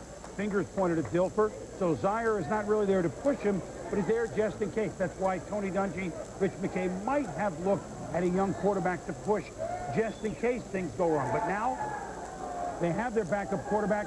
I think they're going to look offensive lines. I agree with you, Chris. I also think with Paul Gruber getting a little bit older, you're certainly going to need something on the offensive line. In all likelihood, that would be the way to go. I wouldn't rule out the Tampa Bay Buccaneers taking one of the other quarterbacks, maybe a Sean King or a Joe Germain, in a 2nd or a 3rd round pick. Not that you want to come in and scare Trent Dilfer, but you still have to say to yourself, okay, if Trent continues to struggle a little bit, where are we going to go? We have to look at this thing as a franchise and figure out what's best for our football team. I personally think that Trent Dilfer can rebound and have an excellent year, a Pro Bowl season like he did a couple of years ago. He's going to need to, because with Jaquez Green and Anthony Riddell on the outside, he's going to have some receivers that are going to be able to get down the field. And you just have to get more production out of this offense that Tampa Bay has throwing the football. Well, the Tampa Bay Buccaneers were a laughingstock for years and years and years. But Rich McKay, then Tony Dungy, the tide has changed, although last year a disappointing season. But first, they have made their pick, and I think it's got to be Gibson, probably, maybe Shelton. With the 15th pick in the draft, the Tampa Bay Buccaneers select Anthony McFarland, defensive tackle, LSU. See, we try to guess. Well, for value, is he the best guy left, Mel? What do you think? He's a good football player, and everybody was trying to go up to get him. And we talked about Denver and some other teams earlier, but you look at Anthony McFarland, a tough kid, 6'1", 299. Look at the hustle of number 94, chasing, never quitting on a play, and driving the ball carrier to the ground. I think you look at the quickness, the explosion, that low center of gravity.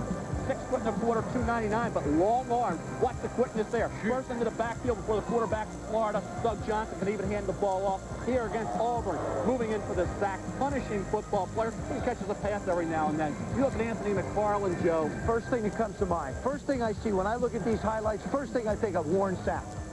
I see a guy with that kind of quickness, that kind of athletic ability, a young football player who can go sideline to sideline with a lot of speed. To me, as you look at that highlight, you've got to say to yourself, wow, there's another Warren Sapp. There's a guy who can get out, get across the field, make plays, and is an athlete. When you see him go out and catch a pass, he's more than just a guy that can just pound the ball in the middle of the football field. He's a nice kind of an athlete, so he's got an edge of athletic ability to him. You got to like what Tony Dungy has done here. Hey, they want to be tough on defense. This is a great addition. Well, 249 tackles as a 4-year starter. And you know what he looks like as we go to Tom Jackson and study these defensive players? He looks like Michael Dean Perry. And you know what? Michael Dean Perry was a pretty good ball player, Tommy. Well, the thing about McFarland that stands out is he is like Warren Sapp. Joe is exactly right. But in terms of pursuit, I think he is faster than Warren Sapp. In his pursuit to the ball, you watch him pursue across the field, a nonstop motor, a guy who was on the field constantly when he played in college, and I think he is a can't-miss guy, an odd body type, but the quickness at the line of scrimmage and his ability to get across and cause some devastation in the opposing backfield, I don't think that we will see a better pair as we anticipate Warren Sapp and Anthony McFarland playing together. Let's go to Chris Fowler. Well, TJ, thank you. Mike Godfrey, you saw Anthony McFarland, nicknamed Booger, play a lot at LSU, and really teams in the SEC had to gear their blocking schemes around trying to double-team him. Even as a nose tackle in a 3-4 defense, 8 sacks. That's impressive. They had to double-team Anthony McFarland because one thing that everybody said, he plays hard. He makes everybody on your defense a better player. He redirects, he pursues. He is an outstanding defensive lineman. This is the lowest I've seen a defensive lineman in all the time I've done a draft, Kurt. Well, he's a great run stopper. You've seen him many times. We all had an opportunity to see him. The thing that I love about him is his first step. He gets through the gap, he gets upfield, and he applies a great deal of pressure on opposing quarterbacks. The quickness that he provides, along with Warren Sapp up front, that's pretty scary. Booger headed to Tampa, and you like the pick. I like it. So to speak. Tennessee Titans are on the clock as NFL draft coverage continues from Bristol. Sorry about that. It's a long day.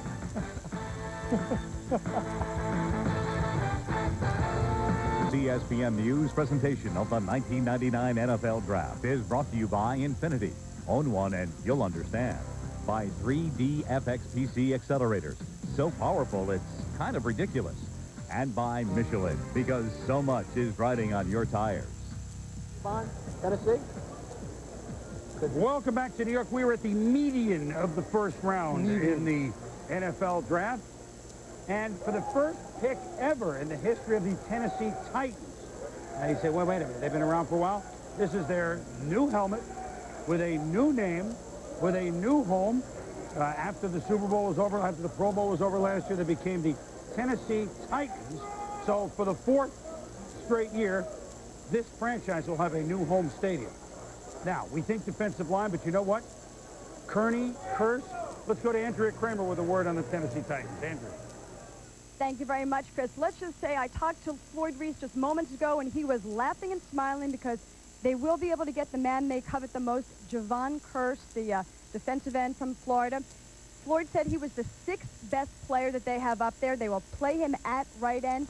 He is the best pass rusher. Keep in mind that defensive ends had only 6.5 sacks out of 30 sacks overall for the Titans. They definitely feel they need to polish his skills and put him at one position. He was played all over the place, a jack of all trades, if you will, at Florida, but they'll put him at right end. They'll work him into the rotation there and really hope that they'll boost their pass rush with Javon Kearse. Let's head back to you in New York, Chris. All right, Andrea, thank you. And Mel, this is an intriguing type of player. We have a couple of these rated very high every year, a tweener. And by that we mean, do you line him up an outside linebacker? Do you line him up at a down lineman defensive end? And every year, half the teams think one way, half the teams think the other. Where should Kearse play? Well, I thought he would be like a Peter Boulware, up on first and second down, down on third down like a Peter Boulware does in Baltimore, but they're looking at him as a defensive end. Remember, he's 6'4.5", he's 256 pounds, up to 262, ran a 4.47 on grass, great closing speed. So he wasn't a sack artist at Florida, had 7 sacks this past season, needs some technique work. So whereas a Peter Boulware could get after the quarterback, Kearse still needs to learn some technique, disappeared in certain parts of some key games. So a little more consistency needed out of Javon Kearse, but certainly with that physical and athletic ability, at this stage of the first round, he makes some sense, well, Joe. This franchise, Joe, has tried this position before, and in recent years, not been overly successful. No, they haven't. You take a look at this is their last 5-year picks of their status of the guys they've taken. Salva, Lyons, Holmes, Burton, Mix. No wonder they're changing their name. They've just, I mean, really, and then there you see the last 5 years, again, more. 95 Walker, Anthony Cook, who now is a Washington Redskin, Nunley, Ford. But you have to understand, I think the reason why this will work out very well for him is the philosophy that Jeff Fisher likes to use on defense. It's a pressure style of defense. It brings a lot of safeties. It brings a lot of linebackers. So you really need somebody who can rush the passer from the outside and be quick. They feel like they can disrupt the running game as much with their scheme as they can with just lining up big people. So a good, quick, fast football player added to the front here gives them, I think, an opportunity with, and not only opportunity, but also versatility in what they want to do on defense. You know what, the Titans are a team, the Oilers, for you fans still trying to get adjusted to this, these are not the New York Titans of the early AFL days. 8-8, we wait for them to make a move, and I guess their move is involved with when Steve McNair takes a quantum leap. Is this the year? This has got to be the year, Chris. I think there are 3 quarterbacks. I think Trent Dilfer, Steve McNair, and Jeff Flake all have to go out and prove that they are the starters in the National Football League that everybody has expected them to be. And in the case of Trent and Jeff, they have been. I think Steve McNair now has an opportunity to move up the charts and become a much better quarterback. He's got people around him now. Defensively, you just have to expect that the Titans are going to be better than an 8-8 football team. I don't think Jeff Fisher would be anything satisfied with less than 11 wins, and a lot of those three additional wins are going to have to come on the arm of Steve McNair, not on his legs. He doesn't need to rush for 600 or 700 yards. He just has to be able to throw the ball more efficiently and be more effective in the passing game. Javon Kearse, let's go back to where we think the Titans are going to go. Do you project him to be as good as Boulware? Because Boulware is pretty good now. Boulware's real good. He was a great pass rusher at Florida State. There's no question about that, Chris. But you look at Javon Kearse, I said the consistency is needed down the line. But I thought as a linebacker combination guy, that's where he'd be worked. Obviously in Tennessee, if he goes there, would be a down defensive end. We got a kid 256 pounds, tremendous wingspan, and he did show pass rush potential. He had 7 this past year, got after the quarterback with more effectiveness. Keep in mind, he was a safety in high school, a safety early on at Florida before Steve Spurrier moved him to the defensive side of the ball and left him on at the linebacker defensive end position. So a combination athletic kid who needs to develop the type of consistency and overall skill level that you need at the pro level. He's a player I think drafted more on physical and athletic potential than the steady productivity at the college level. Well, we had, just to backtrack a minute, McFarland, when he went to Tampa Bay, it's the latest since 1983 that we've waited for a defensive lineman to go. If and Kearse comes, then here comes the run a little bit. Then we start to, this is the fun part of the draft because these are the teams in specific Tennessee 8-8, Tampa Bay 8-8, some teams that are on the cusp of becoming good teams, and maybe a couple of draft picks here in the middle of round 1 and in the middle of round 2, an 8-8 team becomes 10-6, 11-5. Not only that, Chris, I think that both Tony Dungy and Jeff Fisher, we're talking about the Titans and of course the Tampa Bay Buccaneers, both of these coaches expect more out of their football teams. They've had them. They've put they've developed their system.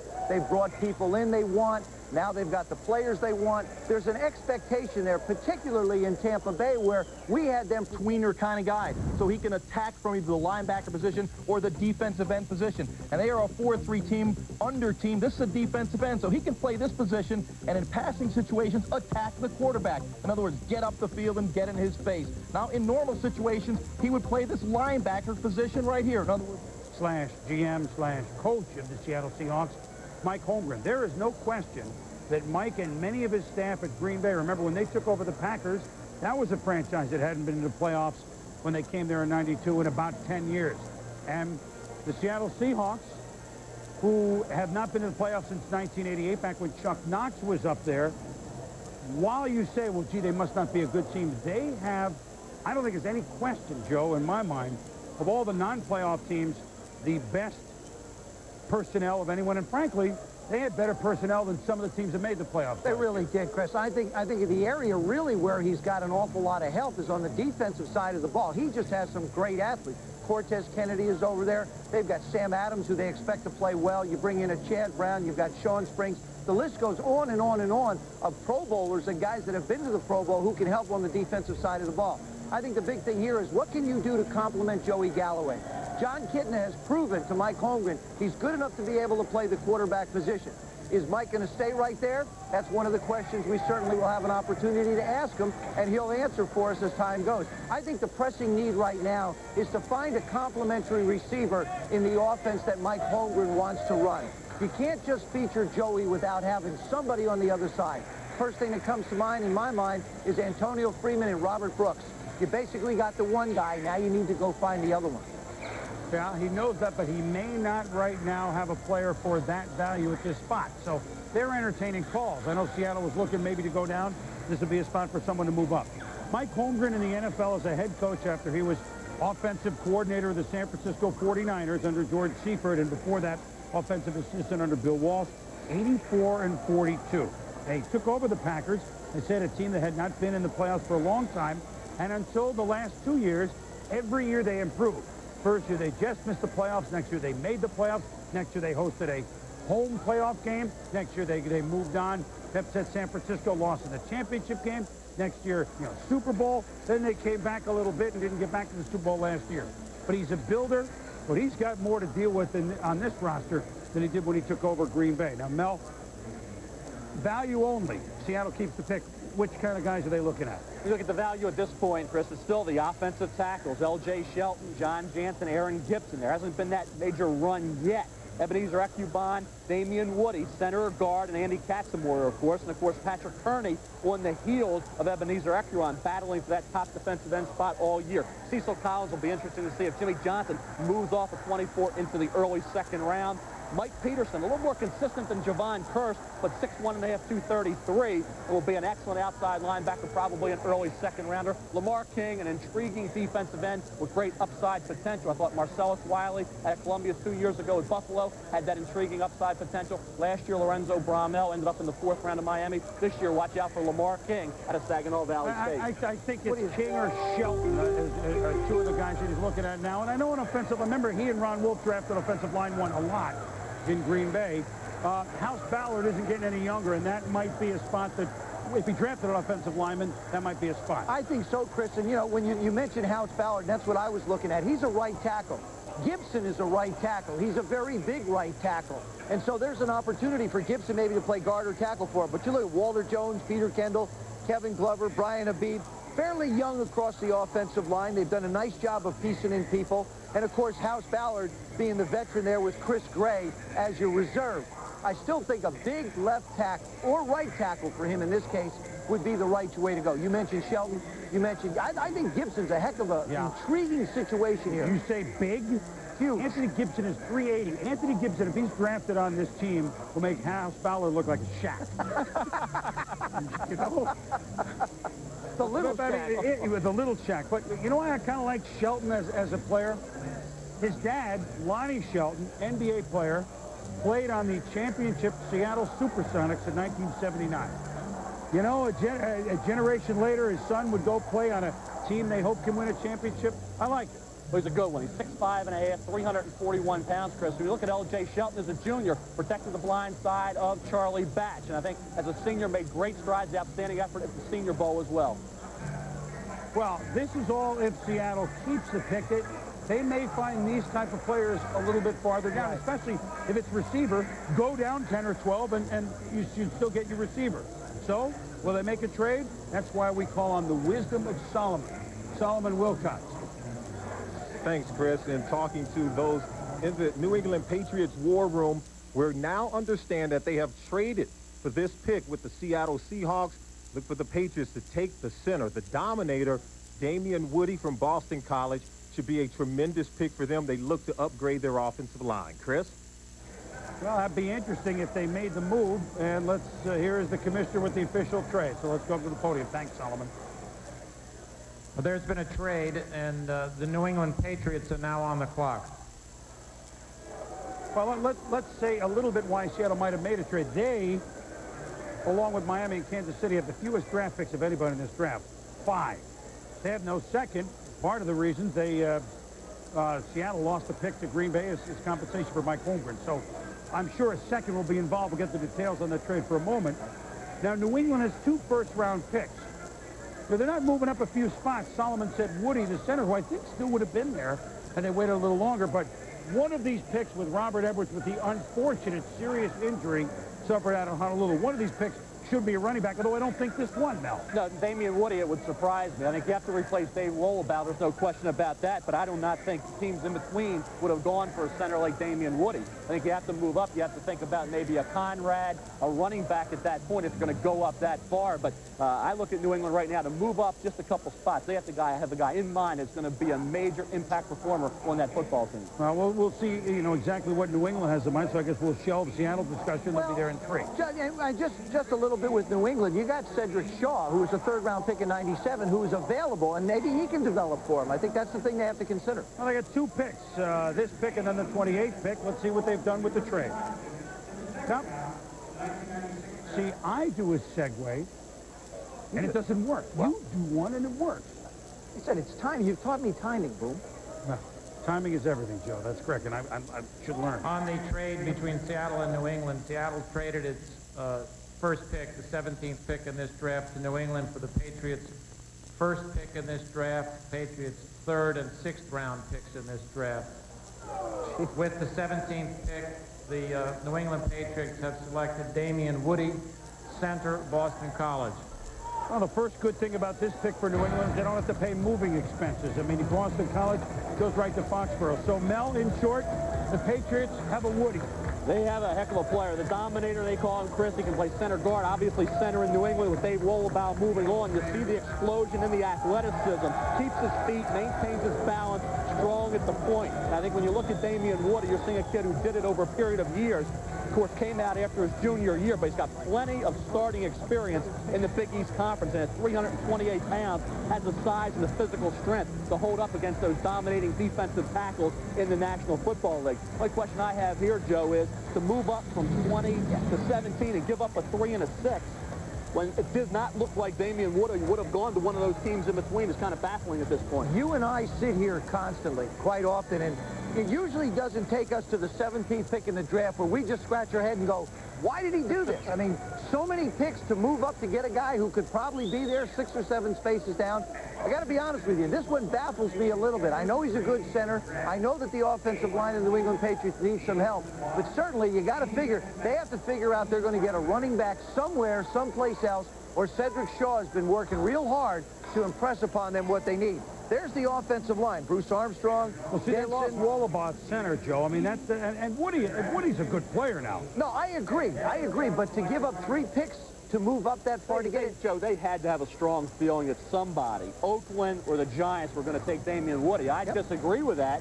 And 3 and a 6 to me are potential hole fillers for a team. I think they'd still be able to get the same player just a couple spots later. You have to wonder why you would want to part with 3 and 6. Obviously, they had somebody in mind, either Oakland or the Giants, that were going to be interested in Damian Woody. I think keep in mind also, there's been a lot of talk and a lot of banter about Terry Glenn possibly being on the trading block. They still have some picks. They still have a number 1 left. So, I mean, you don't know. Let me solve that one. As you saw in a moment, the war room cam at Foxborough. That was the owner, Robert Treff.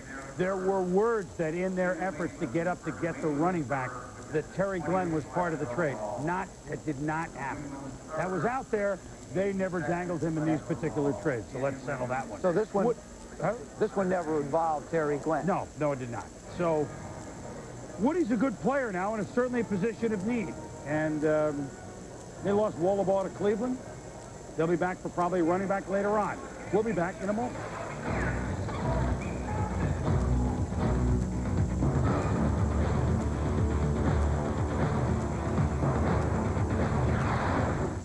And welcome back to our NFL Draft Update. If you're just joining us, quarterbacks, the story of the day. No surprise there. 5 quarterbacks taken in the first 12 picks. The Saints trade with the Redskins, select Ricky Williams, who slides to number 5 overall.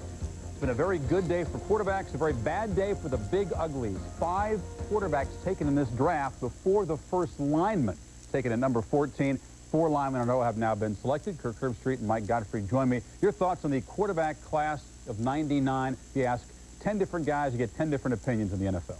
Chris, the 2 I like the best. I like Dante Culpepper the best. He's 6'4", 255, runs a 4.6 40. He's the most accurate quarterback passer in college football this year. He broke Steve Young's 15-year accuracy record, completing 73.6. Tim Couch, he broke all the records in high school. He broke all the records, 14 records in the SEC, so it just figures that he's going to do well in the pro football. I think one of the things to remember about these guys, all 5 are good character guys, so it's a good, safe pick for anybody that went out on a limb and decided to pick them.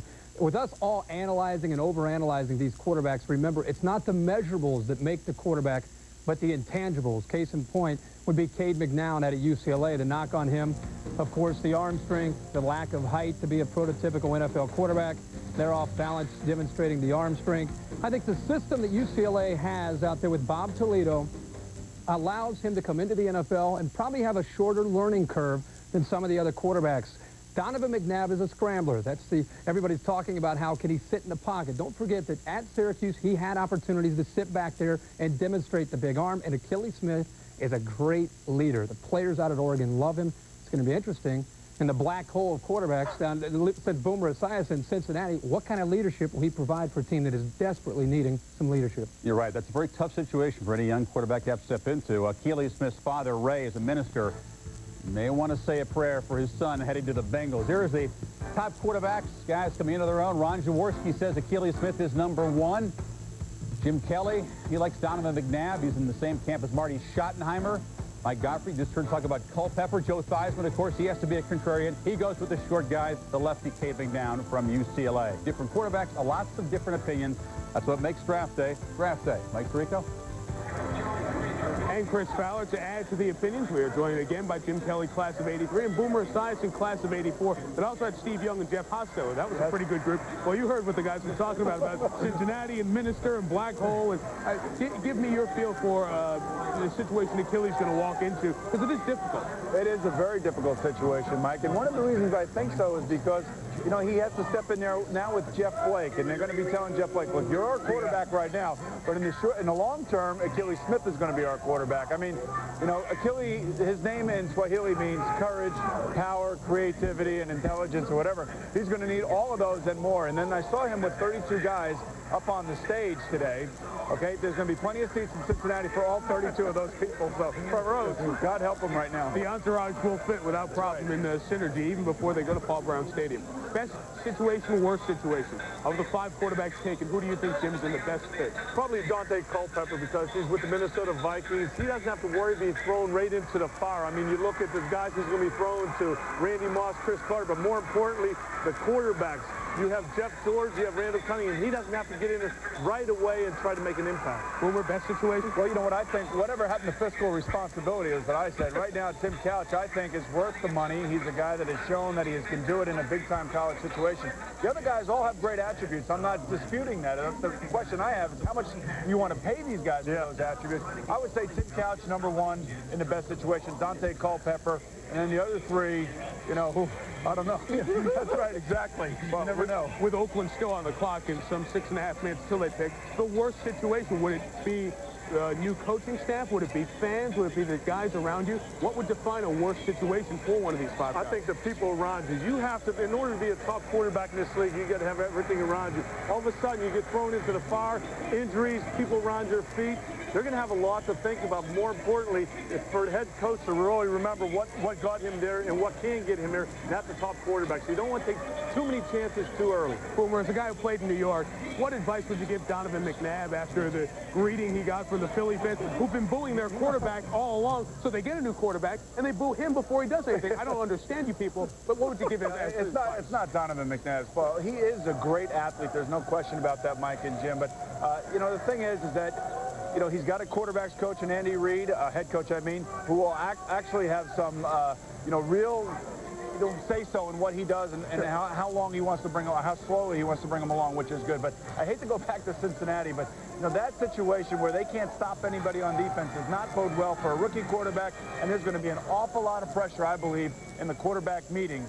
Just think of Kenny Anderson trying to balance the egos of Jeff Blake, Neil O'Donnell, if he's there, Achilles Smith, and whoever else. Well, through your experiences, they're going to tell us what these guys face specifically and how they can assimilate their talents into the pros, as they'll join us a little bit later on. Now we'll go back to Chris Berman. All right, guys, thank you. And a lot of passes being thrown up there for sure.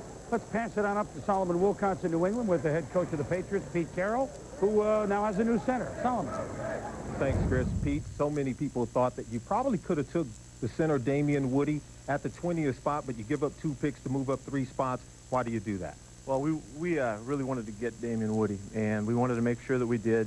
We knew after the running back thing was over, we were dead set on getting this kid, and so when we had our chance, we wanted to ensure that we did, and it's very important to us. We had a big need. We got a very unique player that we think comes along very rarely, and so we were happy to do whatever it took to make sure that we got him on our club. You lose last year's center, Dave Wallabout, to free agency. You now bring in Damien Woody. Can you project him as next year's starter? Well, he's gonna come in here with the thought that he's going to be a starting player. That's why we drafted him. I think he's very unique, and we believe that that's what he'll be able to do. He's going to have to work real hard and earn his way, but we're sure counting on him to do that. Yeah, they're counting on Damien Woody. He was labeled the Dominator while at Boston College, a big favorite of a lot of the fans right here in the New England area. Let's send it back to you, Chris. All right, Solomon and Coach Carroll, thank you very much. They'll be back in the war room because they pick 28th a little later on in the first round. The Raiders, 4 minutes left for their first round pick, will be fine.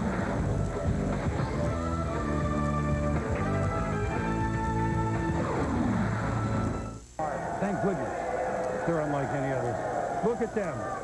The Raiders have a minute left for their first round pick. You know, the last few years, you can't argue with the thing they've done with their first pick. Charles Woodson is going to be great. Had a wonderful year last year, and even going to be even better as his second and third year coming around. Darrell Russell is one of the best defensive tackles in football. And, you know, Napoleon Kaufman has been a good back, although there's question now as to whether Napoleon Kaufman will continue to be productive for the Raiders. Another discussion another time. Back to Solomon Wilcots in New England. Chris in South Hal Antonio in Cleveland. The Oakland Raiders are on the clock, and offensive line is a major need for them. They gave up 67 sacks last year. That ranked last in the league. I talked to Raiders head coach John Gruden earlier in the week, and he said he'd like to beef up the offensive line. One guy that they do like is L.J. Shelton, the tackle out of Eastern Michigan. They do have Mo Collins and Lincoln Kennedy, but they'd like to see both of them get into competition in training camp, and that offensive line needs to be fixed, and John Gruden would like to beef it up, and L.J. Shelton's one guy that they are looking at. Now let's go to Chris Berman, back to you in New York. All right, Sal, thank you very much. And now the Raiders are running out of clock, and the pick is in. Let's go up to the commissioner. With the 18th pick, the Raiders select Matt Stenchcomb, tackle, University of Georgia. The second Georgia player, along with Champ Bailey, to go, Mel. Well, he's got a lot of experience, Chris, and he's versatile. He can play right tackle, left tackle, and also play guard. You see a kid here, you can see the polish, and that offensive line is technically sound. Good feet. That guy that was, I like to say, a very consistent player and very durable. You know, this is a game here where he played with that harness on his shoulder, had a little trouble with Patrick Kearney. Kearney had 2 sacks in that game, but he's battle-tested in the SEC. Here against Tennessee, neutralizing the charge of the defensive end, giving the quarterback plenty of time to throw the football. So with Matt Stinchcomb, you know what you're getting. You take it with a lot of experience, a lot of versatility that you can plug in at several spots, Chris. Well, so Stinchcomb, Oakland uses almost all 15 minutes on the clock, and the New York Football Giants are on the clock. And the fastest their offense has moved in about 2 years, their pick is already up.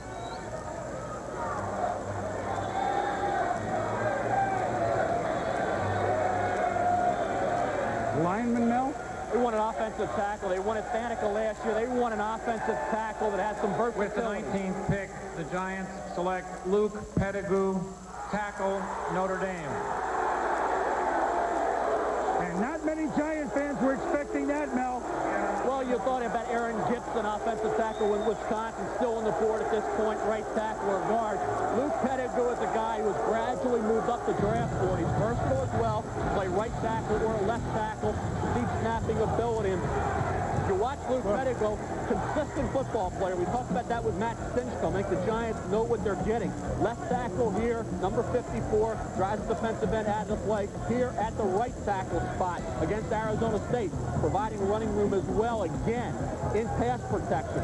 Decent feet, very strong, did 30 reps at the combine. So a kid who's had a lot of game experience against quality opposition and provides some versatility, just like Matt Stinchcomb. Very similar type of players.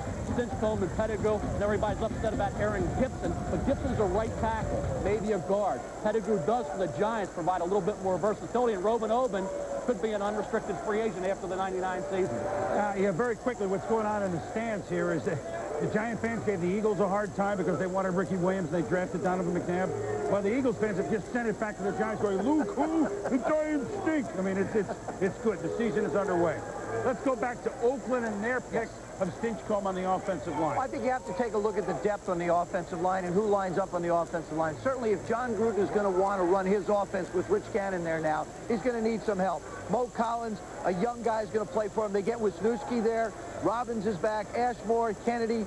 So what happens is you've got some experience and some youth. Now all of a sudden you have an opportunity to add Stinchcomb. You wind up with a young tackle who can come in and play for you.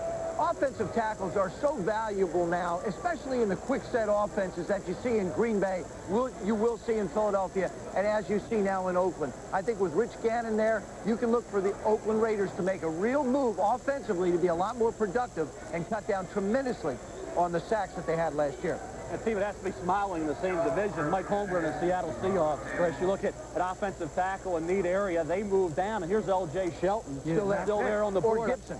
And then Gibson, but Shelton and Gibson still on the board, particularly L.J. Shelton. You look at a kid who I thought had a great year at left tackle for Eastern Michigan, an outstanding junior year as well. And then in the Senior Bowl, showed that he belonged with those top players from the major conferences. Of course, Shelton played in the MAC, so I'm very surprised that L.J. Shelton drops all the way down to pick number 20, Joe. Well, we just took a look at what the Oakland Raiders look like on the offensive line. Now let's take a look at where the Giants are as far as their depth chart goes. Robin Oben, as Mel mentioned, getting a little longer. You're not sure whether he's going to be there. Greg, a gigantic guy. Engler, Stone, Miles, and Brian Williams is a backup, one injured reserve. But you've got yourself a fairly good offensive line. Certainly, when I had a chance to talk to Jim Fossil earlier this week, he said, we have to find an offensive lineman. We've done very well in the skill positions. We feel good from our skill standpoints, but we really haven't built the foundation we need. Now comes the beginning of the foundation of the offensive line, Bo. Well, let me ask you something, since the Giants got on the clock so quickly and got off the clock so quickly in a New York minute.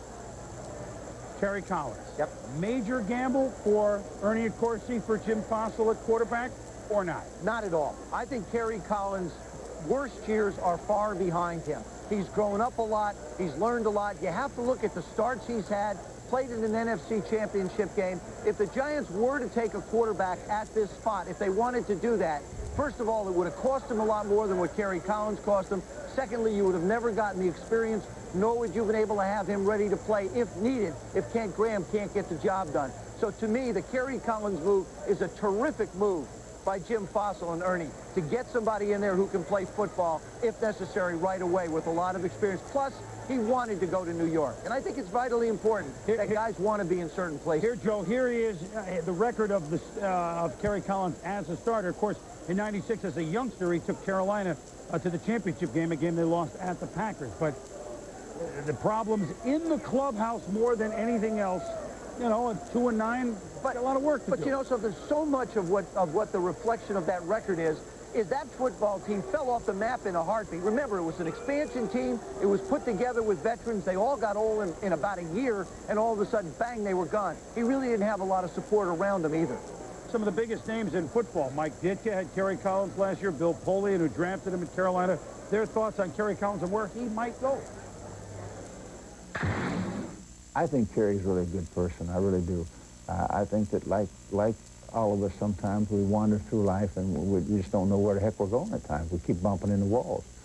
But I think once he figures out where he's going to go there. If Kerry's heart is in it, and I can't speak to that, only he can do that, I think it's no risk at all. He'll develop into a fine quarterback. He's done it before. He was 7-6 his first year as a rookie and 12-6 his second year, and then he suffered a tremendously debilitating injury, both physically and mentally, and he hasn't come back from it, but he's done it before. I don't see any reason why he can't do it again. I was just impressed with Kerry in that he understood that he'd made mistakes. His approach to the game was one thing. He didn't think he worked at it, wasn't serious about it, and I think he is now. There's always risk in any player movement that you make. We did our homework. There's a lot of talent there. His roots are very similar to mine. I worked at the same school with the same coach a long time before him. So we felt that the percentages were in our favor. We have a tremendous support system there, and we'll find out. You never know. There's no certainty. Somebody said to me, "Are you absolutely sure?" I said, "You're not absolutely sure unless it's Willie Mays. Maybe then you're absolutely sure. Other than that, you can't be." So look, Kerry Collins is a good kid. He's got a lot of skills, and everyone's rooting for him. But, I mean, Jim and Ernie are on the line a little bit here. And in New York, you're really on the line. We'll be back with Seattle's pick in a moment. Or until round 3 ends. If you're just hopping on, what has happened in the '99 draft? Take you around the league, starting with Sal Paolantonio in Cleveland.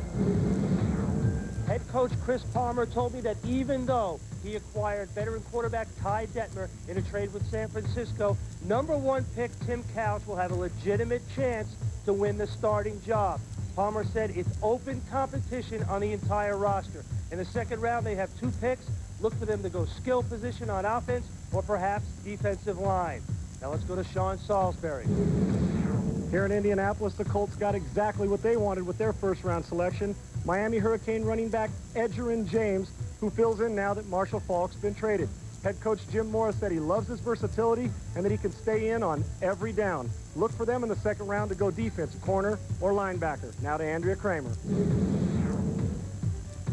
Last year, the Minnesota Vikings quarterbacks had a gentleman's bet as to who could overthrow speedster Randy Moss. Well, they may have gotten the winner today when they selected Central Florida quarterback Dante Culpepper with their 11th pick. Now, keep in mind, though, the Vikings lost 4 starters on defense from a year ago, so with the 29th pick of the first round, they're going to look for help at cornerback and defensive line.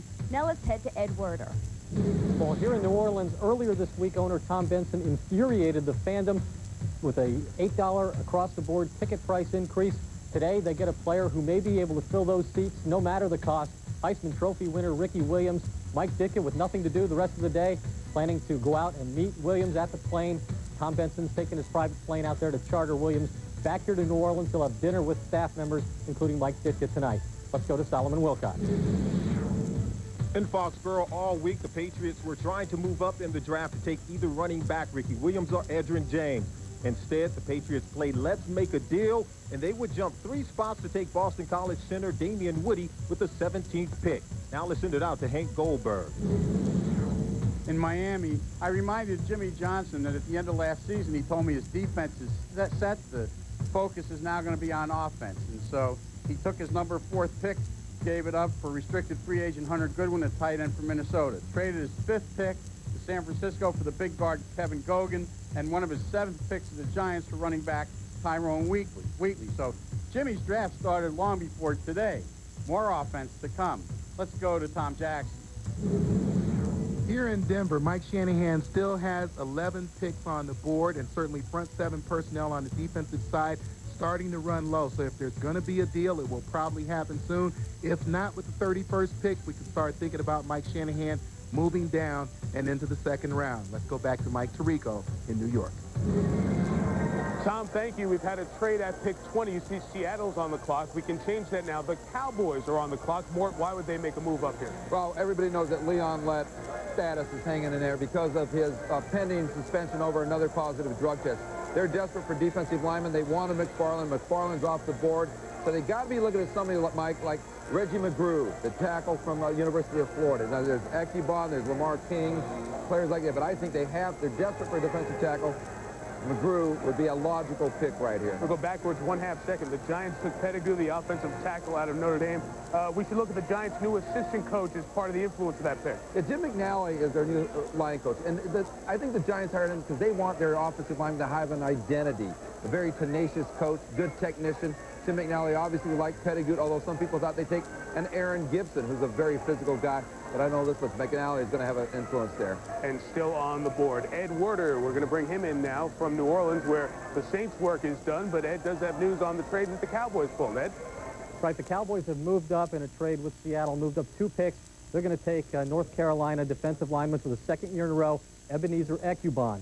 Now, even though there's some question about Leon Lett's eligibility because of a failed drug test, they've always felt like their bigger problem was a defensive end rather than defensive tackle. If necessary, they feel they can move Michael Myers or last year's #1 pick, Greg Ellis, inside. They need a pass rusher. The last 2 years, their leading stackers only had 6. So that's the move that they're making here with this pick. And they've also signed Quentin Coriat, the outside linebacker, and Daryl Johnson. They've restructured his contract, Mike. Daryl Johnson was a player they left on the unprotected list in the expansion draft. There was a bit of a surprise there. But Greg Ellis last year, maybe another Tar Heel defensive lineman in a moment. Back to Boomer at the main set. All right, Michael, thank you very much. A little bit behind the scenes on what Seattle has done from their perspective of it. Remember, they came into this draft with just 5 picks. So they now pick up 2 in the trade with New England. They pick up another one in the trade here with the Dallas Cowboys. So they now have 8 picks. So they're getting back. You know, they can maneuver a little bit, albeit a lot of the picks are not. You know, this one is the, here's the first pick. To swap ones, they get a 3 and a 6 from New England. And to swap ones with Dallas, here's the one just made, they pick up a 5. So they pick up a 3, a 5, and a 6, which on paper isn't huge, but when you're only going with 5 picks, that's something that you can work with. Now, from Dallas's perspective, you heard Ed talk about a little bit with Leon Lett, maybe gone a year longer, who knows?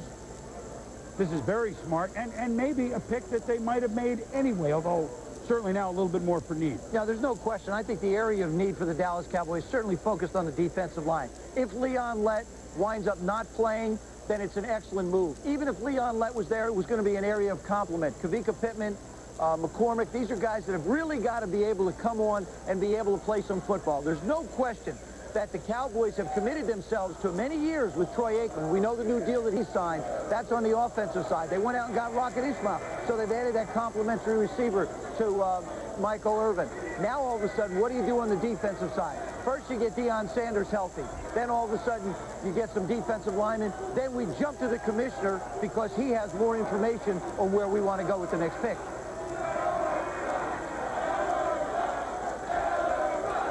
Okay, on the trade between Dallas and Seattle, Dallas acquired the 20th pick in this draft by giving to the Seattle Seahawks Dallas's first-round pick, number 22 in this draft, as well as Carolina's 5th-round pick in this draft, which Dallas had previously acquired. That Carolina pick is the 140th pick in this draft.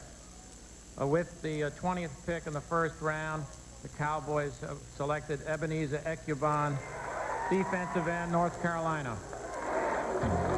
When you look at Ekubon, Chris, you see a kid 6'3", 281, a former tight end, high school early on at North Carolina. But look at that productivity as a senior. This is a North Carolina defense that underachieved somewhat early on, but Ekubon was a steady force the entire way. 96 tackles. You see another sack here. He had 7 on the year, 23 tackles for loss. Very good off the edge. Quick and athletic, and strong, and a kid who technically needs to work. It's only 2 years on the defensive line, but he hustles, makes a lot of big plays in the backfield, and as an edge defensive end, a lot of people thought he could come right in and maybe help you off the edge as a pass rusher, but in Dallas with Pittman and Ellis, see how he fits in. Their need really, Joe, was a defensive tackle. Now you have a true defensive end in Ebenezer Ekubon. Yeah, but then, you know, I mean, you really look at a situation with Leon. I mean, Leon Lett really just changes everything for him. They have to be concerned. If something happens to Leon Lett, I think you can basically say he's gone for his entire career. He was such an impact player, such an important part of what Dallas can do. Now, all of a sudden, they're building up the front with speed. This is a football team now on defense that reminds you a little bit of the days when Jimmy Johnson was there, and they had that speed on the defensive side of the ball. They're starting to get back with productivity as well as speed to be able to put pressure on people. Ebenezer Ekubon only played 2 years of high school football, so he still has a lot to learn, but he has a great upside to him. And he's a young man that was born in Ghana, so not too many football players in the NFL from Ghana. But we've got one, and we're going to go up to Bristol with Chris Fowler in the gang. Yeah, Boomer, his family came from Ghana when he was 7 years old. Ebenezer didn't play his first football until 10 years later, but he did grow up admiring another African-born player, Christian Okoye, the Nigerian nightmare. Ekubon calls himself the Ghana Piranha, and he did chew up some blockers. Well, he really did. He's only the second defensive lineman picked in this draft. He didn't play high school, like Chris Berman said, till his junior year, and then he enrolled at North Carolina, played 2 years as a tight end, so he's really only been a defensive lineman for 2 years. He's got great upside potential. I think he does have great upside potential. The thing you have to remember about him is, Coach pointed out, and also Chris Berman, because of his lack of playing time, still getting a feel for the game, whether it's high school, college, or even pro. It reminds me a little bit of Greg Ellis, who's with Dallas right now because of his speed out on the outside. He really can apply pressure on the quarterback because he just went. Look for Kearney now and King to start to fall, I would think. Ekubon really replaced Greg Ellis in that defensive line at Carolina. A guy who was drafted number 8 last year. Ekubon now goes to the Carolina parade to the NFL, and the defensive side of the ball continues. Now to Sal Palantonio in Cleveland. Sal? Chris, real quick, one team's misfortunes result in the elation of another team. Or maybe a lineman, too, as we talked about before. So, there's How about Lamar King? I mean, Lamar King is a player that we've talked about at defensive end, small college player, dominated the Division II level at Saginaw Valley State. He's a player that's going to come into focus as we get into the latter stages of the first round as well. Well, we got about 8 minutes left on the clock for Arizona's second first-round pick, but it's been a quarterback top of the draft. Of course, that brings smiles to the face of the guys with Michael. Mike? That's right. Jim Kelly, of course, with us every Sunday on ESPN, and Boomer Esiason, who you see on Monday Night Football. And this is not their draft preparation, trust me. This is my draft preparation, but this is their life preparation for these rookie quarterbacks. You always want to say, oh, these guys should walk right in and start. Boomer, start the process of what is going to change in their lives starting Tuesday, Wednesday? Well, as soon as they meet with their head coaches, the first thing that's going to happen, they're going to be handed this playbook. And this is the Cincinnati Bengal playbook that I was handed many years ago. So the statute of limitations is up. I can't get fined for this. But this thing has about 350 pages of it, and everything from passing protections to passing routes to running downs to running protection to formation, personnel groupings, and this is what they have to learn. Now, the hard thing about that, Mike, is that not only do they have to learn this, but they also have to kind of coincide it with their abilities. And the thing about young quarterbacks is that they're nervous. They're not really sure about what's going on out there, especially when they're playing opposing defense. All right, they get that thing settled down. Then, Jim, you have another part of Boomer's show and tell to tell us what happens after they learn that. Well, once they learn that, I mean, that's part of the whole season. They get that once they go to training camp, probably within the next 2 or 3 days. But this is a playbook, not quite as thick as that one, but this is a weekly playbook. Each and every game, you'll have game planning, what running games are, what types of protection. But these guys, you know, we talked about before, it's the physical talent you got to have, but you got to have the mental toughness. Both of you tell me, how difficult is it for these players? Would it be better if they got out there, got their faces beat in a little bit, and learned some of that through experience, or better to sit and watch? Well, the thing that I like the best is that Tim Couch has actually signed his contract already. He's going to be in camp. He's going to have Coach Palmer right with him from the get-go, which is going to be really important for him. But even more importantly, I think, is that he has to get to know his new teammates. He has to get the feeling of being around those guys and trying to be a leader. And the hardest thing to do is to gain the respect from the older veterans on your football team. Ohio State, Antoine Winfield. You're unbelievable. That guy's unbelievable, that kid. Hey, Winfield is not, he is, by some they'll call him the best pound-for-pound player in the draft. You agree with that? I'll tell you, one of the toughest players at the cornerback position, Chris, to come out in a long, long time. The corner blitz, you see him here on 2 plays, just dominate off the edge. 214 career tackles for a cornerback is amazing.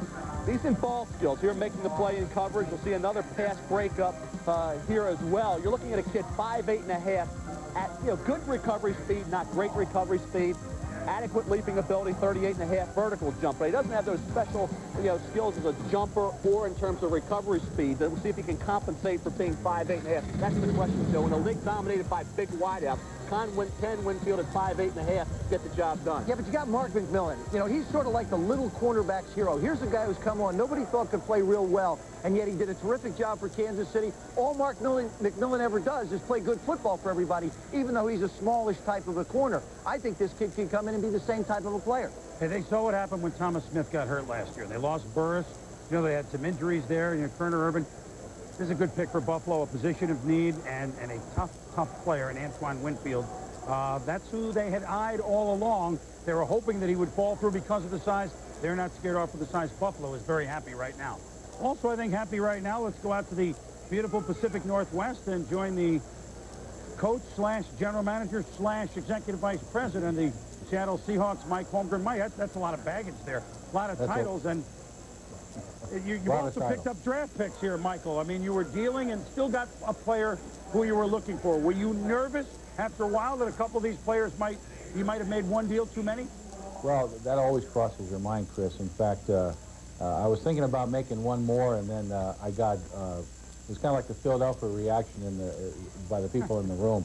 So, no, we're very, very happy, though, we got Lamar, and it was the guy we wanted.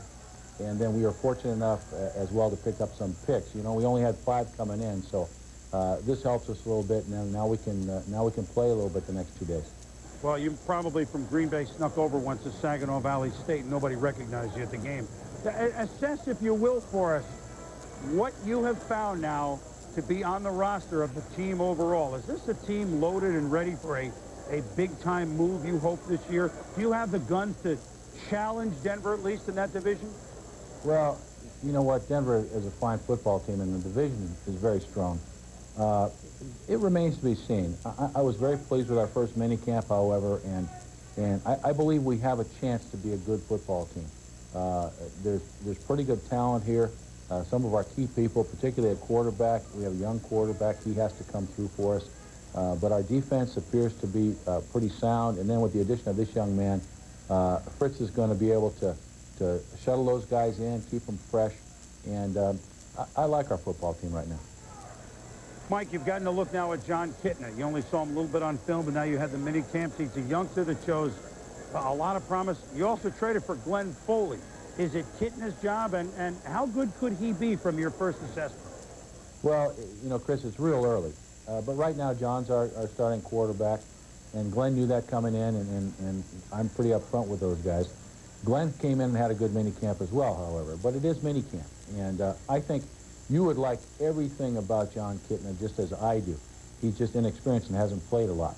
So time will tell, but... Chris, right tackles, Katson Moyer sliding down, not a big-time year like he had as a freshman. Johnson, wide receiver return man. It could be a good late first, early second. Cecil Collins, be interesting to see if Jimmy Johnson has positioned himself in the early second round to acquire Collins. And Sean King, 6th best quarterback, but could be a late first, early second rounder. And Antoine Edwards, a kid I really like. He can play cornerback, he can play safety, versatile football player, and on the football field, Chris, he makes big plays. The Packers on the clock with about 8.5 minutes to go on their pick. Then Jacksonville, now Detroit, as the trade reported by Hank Goldberg. New England, Minnesota, Atlanta, and Denver. And then we will be done with round number 1 of this, the 64th annual selection meeting. The Green Bay Packers. First year they really went a little bit backwards. And, of course, the new coach, Ray Rhodes, with the general manager, Ron Wolf, who built that team, along with Mike Holmgren. So now, not that they went backwards that far, but they were supplanted as division champs. They want to get it back. Here's maybe the first step. Let's go to the podium.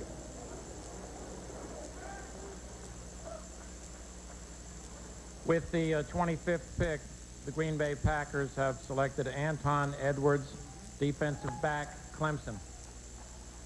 Well, that makes sense, Mel, because, we talked about the DBs on both San Francisco and Green Bay. Ron Wolf gets a heck of a player. We just mentioned him with the versatility to play corner or safety, and I think you watch him at the cornerback position, the reaction to the football, the hands for the interception here against North Carolina. Look at the timing, the awareness in coverage. A very confident young man here against Florida State.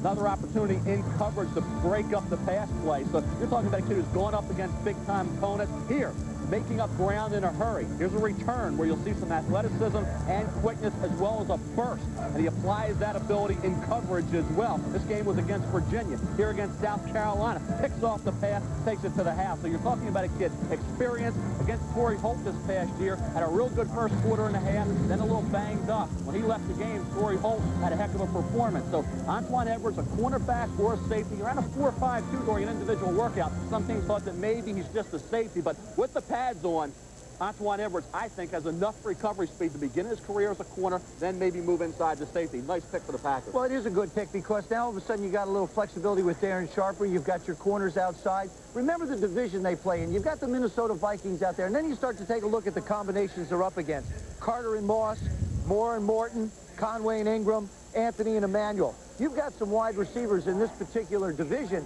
that you have to be able to line up and have a good, solid corner with. But the other thing is, you start to bring in a Matthew Hatcher up in Minnesota. Now, all of a sudden, it's the 3 wide receiver set. And we heard one of the general managers talk about the fact you've got to have 3 corners today to line up in the secondary. You basically start 3 corners. If your free safety can't cover, you're really at a disadvantage on the defensive side of the football. So consequently, he becomes an excellent pick, in particular in this division. Well, let's go to the guy that made the pick. Ron Wolf, general manager of the Packers, thanks to our Sprint video conference. And he joins us now from Packers headquarters. And Ron, good afternoon to you.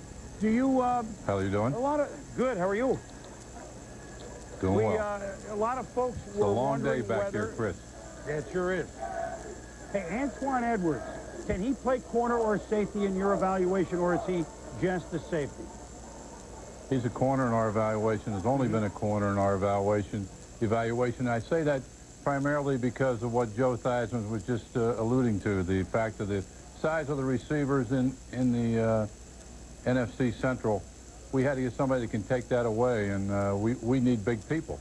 It's a different game for us up here when you consider the receivers that we just mentioned. That's why Edwards is such a good pick for us, we think, right there. Defensively, Ron, you know, it was the wild game. It was a great game for the fans against San Francisco at the end of the year. But defensively, is that where you're headed here primarily in this draft, or is that hard to say at this point? No, it's not hard to say. We're going to stay on the defensive side. We don't have enough defensive backs. We're probably going to use maybe 4 more choices on defensive backs. Wow, that would be a big number. Hey, meanwhile, Antonio Freeman, it could be a tough summer with him. Robert Brooks has been injured. Where do you stand with those guys, wide receivers, Ron? Well, I really think it's important that we get the Antonio Freeman thing done, and we're doing everything in our power to do that. Robert Brooks is a consummate pro. We're going to let him tell us whether or not he can play. If he can't play, that's a serious blow to us. It's not looking that way, though, right now, Chris. Ron, thank you very much, and we will talk to you a little bit later on. You're right, it is a long couple of days. Thanks. Thank you. Ron Wolf, one of the best at his trade, bar none. General manager, Green Bay Packers.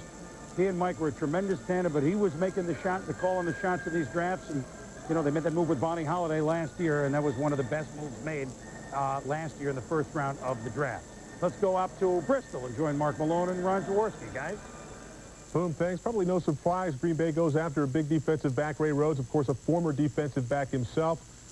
Ron Wolf mentioning that they're in a division there that has big receivers and throws the football down the field. It was what Ron Jaworski and I were talking about when the selection was made. And Ron, you're going to show us exactly why it's important you load up on defensive backs. Mark, there's no question football is a game of matchups, and one thing you're seeing now in the NFC Central are the teams matching up with 3 and 4 wide receivers. You look at Minnesota and Detroit, and we'll take a look at the pre-play here, and here's what you get. You get a wide receiver, 1, 2, 3, and teams could even take the tight end out and make him become a 4th wide receiver. Very difficult to match up against this type of offense, and you need corners. That's why Antoine Winfield is a nice pick. He can match up with Sharper, Williams, Newsome, and Butler, and these are the guys that are critical right here. Your nickel and your dime back, and that'll give your safeties, which could be Butler or Sharper, they can give help on these people. Now your corners, they're the guys that usually get the matchup one-on-one right there. And even at times now, this linebacker in the middle becomes a nickel back. It's a guy, so you may line up with 1, 2, 3, 4, 5, 6,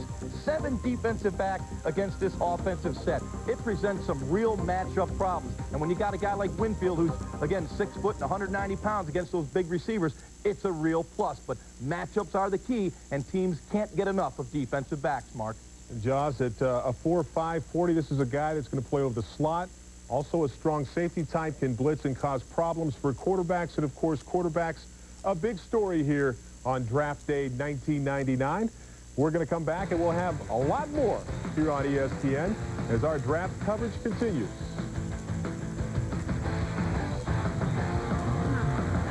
The NFL draft, it's been an intriguing day, certainly at the top, and a lot of teams moving at the bottom and still getting players that they wanted. Jacksonville is on the clock now.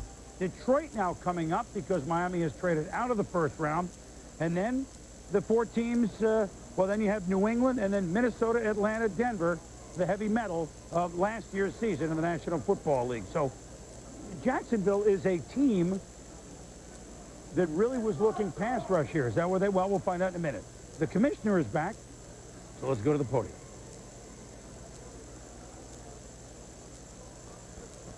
With the 26th choice, the Jacksonville Jaguars select Fernando Bryant, defensive back, Alabama. We look Surprise, Mel, no defensive line?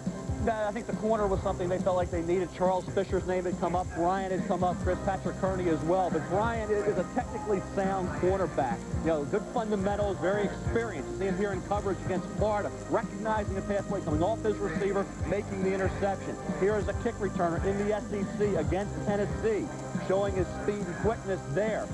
Again, anticipation in coverage, you know, anticipating the quarterback first to the ball. I think you're looking at a quarterback who played extremely well early in his college career at Alabama, maybe peaked a little bit early and tailed off some as a senior, played a little softer in coverage than he had as a sophomore and junior, but I think Jacksonville sees a receiver polished, veteran of the collegiate wars, that maybe can come in and help this team. Before, Jacksonville used to go with the big corners. Now they want a true cover corner, not as concerned with size. That's why Bryant comes into the fold. Well, you know what? For a team that was as successful as Jacksonville, who supplanted Pittsburgh as champs of the AFC Central and were 11-5 and won a playoff game, look at their defensive ranks. These are not the ranks you would think of a team who would be thinking Super Bowl, Joe, so they got to help the defense. Well, they're certainly not the ranks of a coach like Tom Coughlin. I mean, he's really cured his offense is set. You got the young running back, you got the terrific quarterback, 2 wide receivers. You're set on the offensive side of the ball. You got the big tackles. You're fine there. Defensively, Devon Darius, you bring in Carnell Lake at safety. Those are the people that you're counting on to lead your football team. Aaron Beasley plays one side. Now all of a sudden you got a corner to play the other. Now you're starting to put together the secondary that you need. Again, when you take a look at the National Football League and you look at the corners start to come up here, you're going to see a lot more corners taken. You heard Ron Wolf talk about the fact that, hey, we may take 4 corners in Green Bay. People want to start to focus on stopping the passing game in the National Football game. They want to be able to throw the ball, and they want to be able to stop people from throwing the football. This is a good pick for the Jacksonville Jaguars. So that's Jacksonville. Let's go back out to San Francisco and revisit the 49ers, thanks to our Sprint video conferencing. And welcome the, 2 years as head coach at San Francisco, hard double-digit wins every season. Steve Mariucci and Mooch. McGrew on the defensive line, you made a move to get in there. Were you afraid that if you didn't make a move up that you would not get a premier pass rusher in the early on in the draft here? Well, our need was to get a defensive lineman, and we liked Reggie McGrew all along, and we felt that moving up would pretty much ensure that he was going to be available at that pick. We didn't want to take any chances with the next 2 picks.